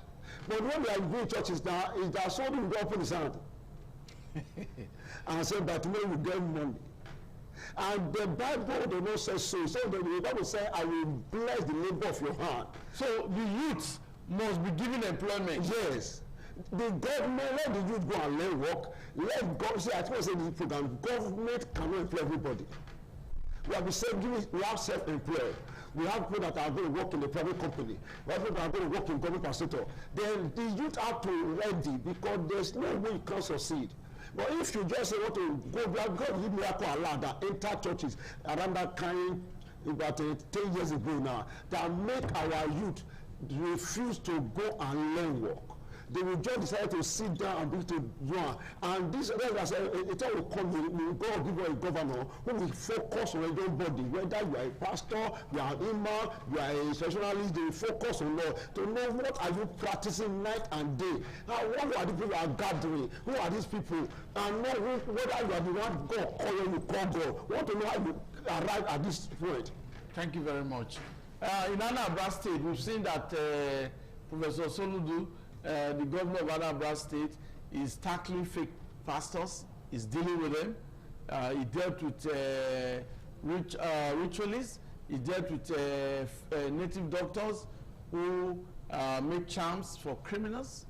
Anambra State is sure there's palpable tension there. His Royal Highness, you think what Soludo is doing is right? Oh, absolutely right. I think I really call Soludo the man of God, despite he's not a pastor. Because what he's doing is the right thing. If you say you're a native doctor, and you see mad people in the streets, and you say you have the power to heal, why don't you exercise your power there? If you say you are a pastor, or you are a far, why don't you exercise your power to say, okay, gather them and start healing them one after the other? Send for the governor, whoever in that state, to say this is what the power I have. Then you can even see what the man said the other time. Yeah, it's like if you can be able to heal 2 or 3 persons, one person, let me be one person. If you are saying I will release you from the prison. None of them. The woman who says he do Abakaba, he could not. When they asked her to climb a van of a vehicle, she could not climb. But she said you have the power to make you to do anything. But you don't have the power to do anything. Climb a van of a police vehicle to take to the court. You could not even climb it. The police have to start jacking her to climb the place. What power do you have? You know that is not power, because that is why they are deceiving our youth, the young people, and people believe them. You go to somebody's house, you cannot even find a straight to sit there. He said, "I'm going to make you rich." The roof you see there is not applicable for even a goat. But the person telling you that I will make you rich, you are not asking yourself, why are you not rich first? They will not make me rich. Because Nigeria will believe in all those kind of miracle that is not in existence. Many people are gone. Yeah, yes, because if let's say today that is happening in social places, social streets, you see everybody start pushing out there. And that is where, first of all, there should be education, sensitization. That those things are not in existence. If you are doing, you can see now, Yahoo is coming down gradually, whether you like it or not. It's coming down gradually. Now, because a man who cannot read, who cannot write, he say Yahoo, he did internet fraud. When do you learn how to do that? When you cannot even read and write? Because many people, they are into different things that we don't know. But I think from now, I learned that some of the native doctors now, and some fake pastors, they are running away from Anambra. They are coming to Benin now. Because let the governor also wake up in that aspect. Because when you are a governor, your eyes should be round every. Because if you look at the number of young boys now riding vehicle in Edo State, sometimes when you pass them, you want to park. Because the type of vehicle you are riding is not the type of vehicle they have. So the government should have miserable. You should mention a little vehicle. Yes. And it is not wrong for a young man to drive a car. No, that's when you are not driving a car that is above what your aim is, or what you are supposed to aim. That's where the problem is. You see, before now, in 1977, 76 and all, we have the military administrator, governors who they were not demolishing houses. I will not support demolishing houses. Let the governor seize that house. That house can be useful. Because we are short of even accommodation today. Let anybody who commit crime and the government say found wanting, that house will be seized for a purpose. Because at time you demolish that house, it amount to nothing. When you seize the house, the government will seize the house and it become a government property. Maybe they are afraid that after some time. No, what I say, after look, you see what happened in Abuja. When over how many thousands of houses, how many houses were recovered from somebody? Yeah? The government sees it, and they have even sold the house to people. We can afford make money from that house. When you see the house, after some time, you sell it out to people. You can sell it so. Because you cannot, when you start demolishing, at the end of the day, maybe you now demolish half of the community. That's where my list stands for. I am not saying that anybody who commit crime, the house should be seized by the government. You should forget about demolishing. Demolishing cannot even help us. If you establish that, yeah, this person did it, sell the house. After that, sell it. Because you don't expect the government to sell the house and give you paper. Somebody else will come and say, the house belongs to me. It is not done anywhere. No matter where the court you go to. The moment government collect the house and later sell it for a crime that was committed, nobody can collect it. That's why I'm appealing to the governor. Demolishing these houses it's not a welcome thing to me. Because if it's established, seize it. Let us sell it, and that money will go back to the government, and which is a record development. Okay. And again, finally, on my own side now, you see, the way we are living, even the civil servants are also not doing the thing. But in those days before now, when a civil servant wants to buy a car, you don't use his name to buy a car. Because when you see you with a flashy car, you will be questioned, how do you get this money? He will use his brother, maybe his sister brother uses his name to buy a car. Who wants to say for my brother? He will pay out the papers. But today now people do things with purity. Everything you see a civil servant driving a flashy car, who is not even up to level 5. When you are, do you not see that one riding? So that is part of it. Because if we want to sanitize the society, we sanitize from our home. We sanitize from our environment. If the government, who's supposed to be the eye of the people, is doing that, you don't expect it. Everybody can also be doing that. So let the people also be doing the right thing. Let the government be doing the right thing, so that the populace will now become watch of the in Abo today right now. Go to there. I'm not saying commissioner of police. I don't say commissioner of police. So a civilian is watching over the police, and police is watching over. That's why you see to steal there is very difficult, unless it's a proper organized crime. But yeah, you see commissioner of police 24 hours in the AC. But when I commend the FCT commissioner, who went to the bush, stayed there for 4 days. I urge him to do more of that. Stay there for 4 days. That FCT commissioner is living by example. Exactly. Those are the kind of position you want. Not OC this, OC Lukuluku, OC motivating personal. You see what the personal? You see when after 15, you see the kind of song they're going to. I was dancing with them because I was very happy what that man had done. And that is kind of people we need in Nigeria today. Because the crime rate in Nigeria is not something, even we as a traditional rulers, the government will also look at us and tell us, let us also perform our own magic. We say we have power. Let us also perform our own magic. And the government should call for a whole meeting, go to community by community. If I hear crime, give their tasks, give them money. If you have hunters here, take this money, look at bullets, and let those hunters be screened. But so, I do not want to see anything like crime in this area. But I can't motivate them. You see every when we say, okay, right now everybody come out. Because in the village things are still happening. Anyone who will steal, anyone who will hear what they are stealing and did not say, anyone whose children will perpetrate in anything like this, you see everybody will swear. What do people swear? Things will happen. I'm very sorry to say. My transformer will be vandalized almost about 18 times. My personal transformer I bought. People in my area now have to say, okay, what do you do? I said, I don't know what to do, I'm tired. They want to go and bring that. I stay clear. They swear, see that time they swear that thing, and nobody have vandalized my transformer again. Because that's the only thing they fear beneath. Urban market got born. People come to loot. You remember that year? Yes. You know so pastor came and paid, nobody paid something. And the man came and paid. But the moment they go to people were returning money, throwing money inside there. Because that is the only thing people fear in Benin. They were returning goods that were looted. They returned goods they looted. Even money. They were throwing money inside there. I think the government will also not be looking at one side. As we are looking at the Christianity or Muslims, they also be looking at the traditional side. Because whatever we use in serving this country is what we'll be going for. I am appealing because it's over. So I went to a place just now. I saw one man, I think he will come from abroad, with everything that is policemen. I said, you don't pay money for nonsense. If they want to catch you, they'll catch you. No police will run away. Because as soon as you shoot or even look at, the police around you, you don't see them again. You don't so.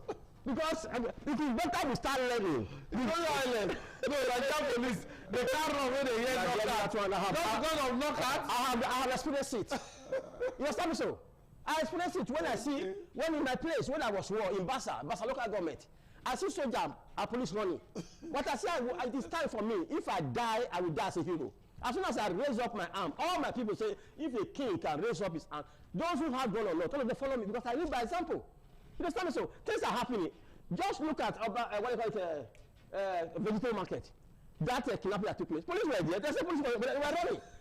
Don't you see that? They were running. Let that be fun. We should not be covering things. They were running because one, they will even come at us. Even your guy will send you. We were asked to guard bank. What are you doing in that place where they were kidnapping? Because the problem is from the top. We should not shy away from the truth. Okay, thank you very much, His Royal Highness Bakodogo. We are looking at governance and security. We've been able to establish that even governance is affected by insecurity because the security situation, if it is bad, governance cannot be effective. Governance cannot be enjoyed. Those in charge of governance cannot be effective. And we've seen it. In Edo State, we've seen the drastic action of His Excellency, the Governor of Edo State. That is his own strategy to tackle insecurity. And everyone need to learn. Everyone need to desist from crime. Crime does not pay. Because if you do crime, after some time, it will backfire. Why don't you just work? So I'm also encouraging government. Provide an enabling environment for the youths. The youths, they are strong. They need jobs. They need opportunities to work. So establish factories, industries. Farming. Yes. Let's encourage the youths. If you set up a company owned by the state government, people must work there. The youth will work there. So that's what my guests have posited, because kinetic and non-kinetic approach must be adopted in tackling insecurity. Though, as His Royal Highness have also said, government should also look the other way, that even traditionalists can also help in tackling security. My guests are entitled to their opinion. It's not the opinion of the station. Bishop Loke Omonabese. Yes, sir. Now, don't you think it's high time federal, state government, local government should involve technology in tackling insecurity? For instance, we saw what happened at Vegetable Market, which is Royal Highness. Somebody recorded the incident. The incident was captured. That's technology. Yes, sir. But assuming there's a CCTV camera In that environment. It will capture it even better. Yes. So don't you think CCTV, yes, our personnel, they are training, they are strong, but they need support. They need technology. Now, some countries, they use drones, not physical, powers like that again. Technology. CCTV cameras at strategic locations, like that Vegetable Market. CCTV camera would have captured it. But we saw somebody use his phone to capture what transpired. And I'm very sure those guys were not aware that somebody was just recording them. And that will aid in investigation. Very easy. So, what advice do you have of government in terms of technology? Now, I will advise the Edo State governor. Okay. This is my state. Yes. It should involve young men. Okay. People that study computer science are involved there and build the technology station. Put them there. A monitoring room. Yes. Put them there to monitor. Put in CCTV everywhere. You bring these guys on board. Because one thing about governors of a government, if a governor that sit down the hammer affair of the state, all people that surrounded you are people that are join your political, I call them clappers. Yes. Who are hailing you, hype men. You will not be able to understand that the world himself is above the level they are operating. Technology can only be said to when the people that study computer science or understand technology in total are employed. Yeah. There's you build a place where they monitor, where they see things. You put people that are doing this job. These are you now employ vigilante, train them. They guide this thing night and day. They have a monitor room where anything happens, the state you can see it. Then that will be done. But if the governor keep on operating this dimension of these clappers and the political hype men, that technology will never work. Okay. Because what is happening to our countries that anybody we voted for, the clappers and the hype men are more than the people that are learned. And if you have a company of 200 person working there, and the learned people are 50, while the clappers and the hype men are 150, you get a local result. You can never get a standard result. Thank you very much, Bishop Loke Omonabese. It's very highness. What advice do you have for government in terms of technology? Because technology cannot be ruled out. If there's a monitoring room, like Bishop Loke has said, you have a monitoring room, you have all these circuit cameras, and you collect data. You watch what is happening in your city. While you are even moving on the street, somebody is monitoring you somewhere, you even know, because the cameras are hidden in different locations. Yeah. So if there's a crime, it's recorded, it's captured. Yes. Don't you think there should be investment in that area? I gave an instance about what happened in Russia. Yes. I was in Russia, Moscow. I told you I went to a police station with the then ambassador of Nigeria to that country. There is a big room.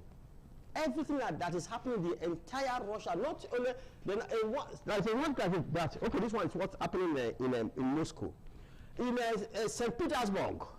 St. Petersburg, they also able to be watching what is happening in St. Petersburg, Baroda station. You understand so?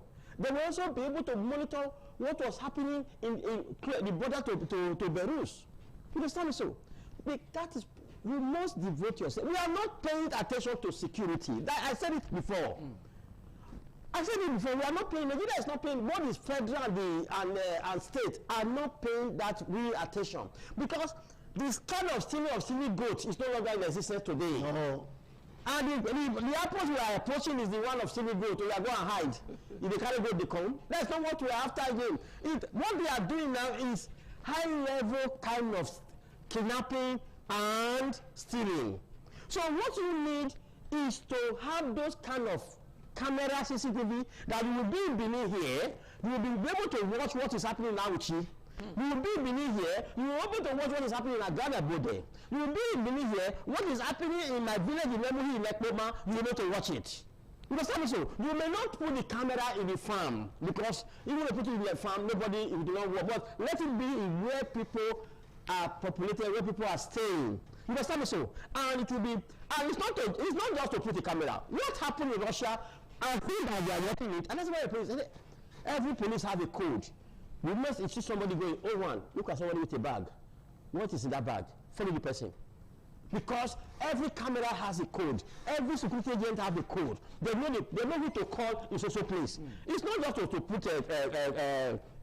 CCTV. The DSS are sleeping in the station. The police are sleeping.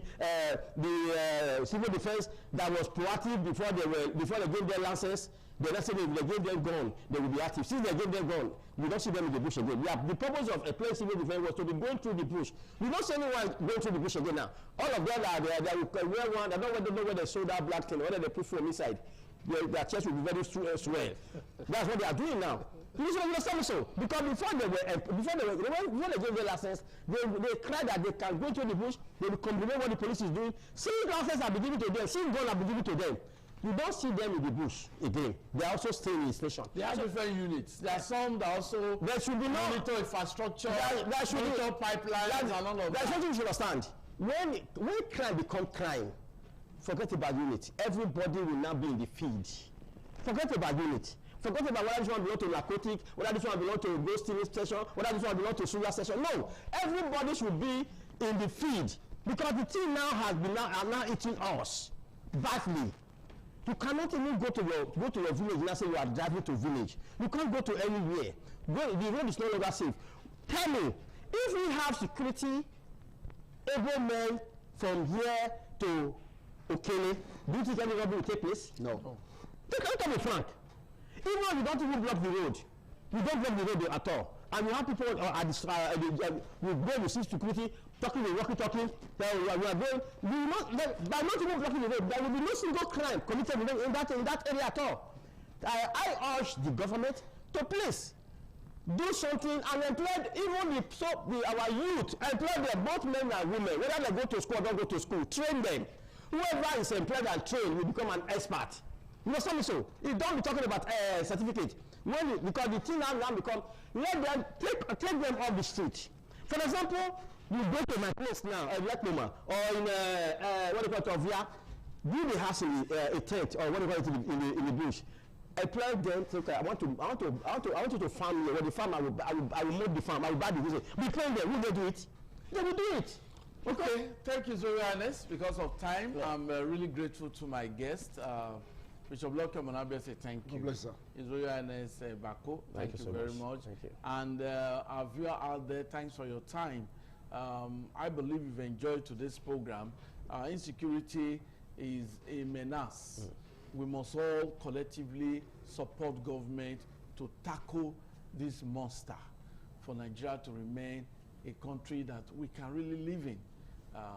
On that note, I say thanks for being a part. Bye-bye.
ITV.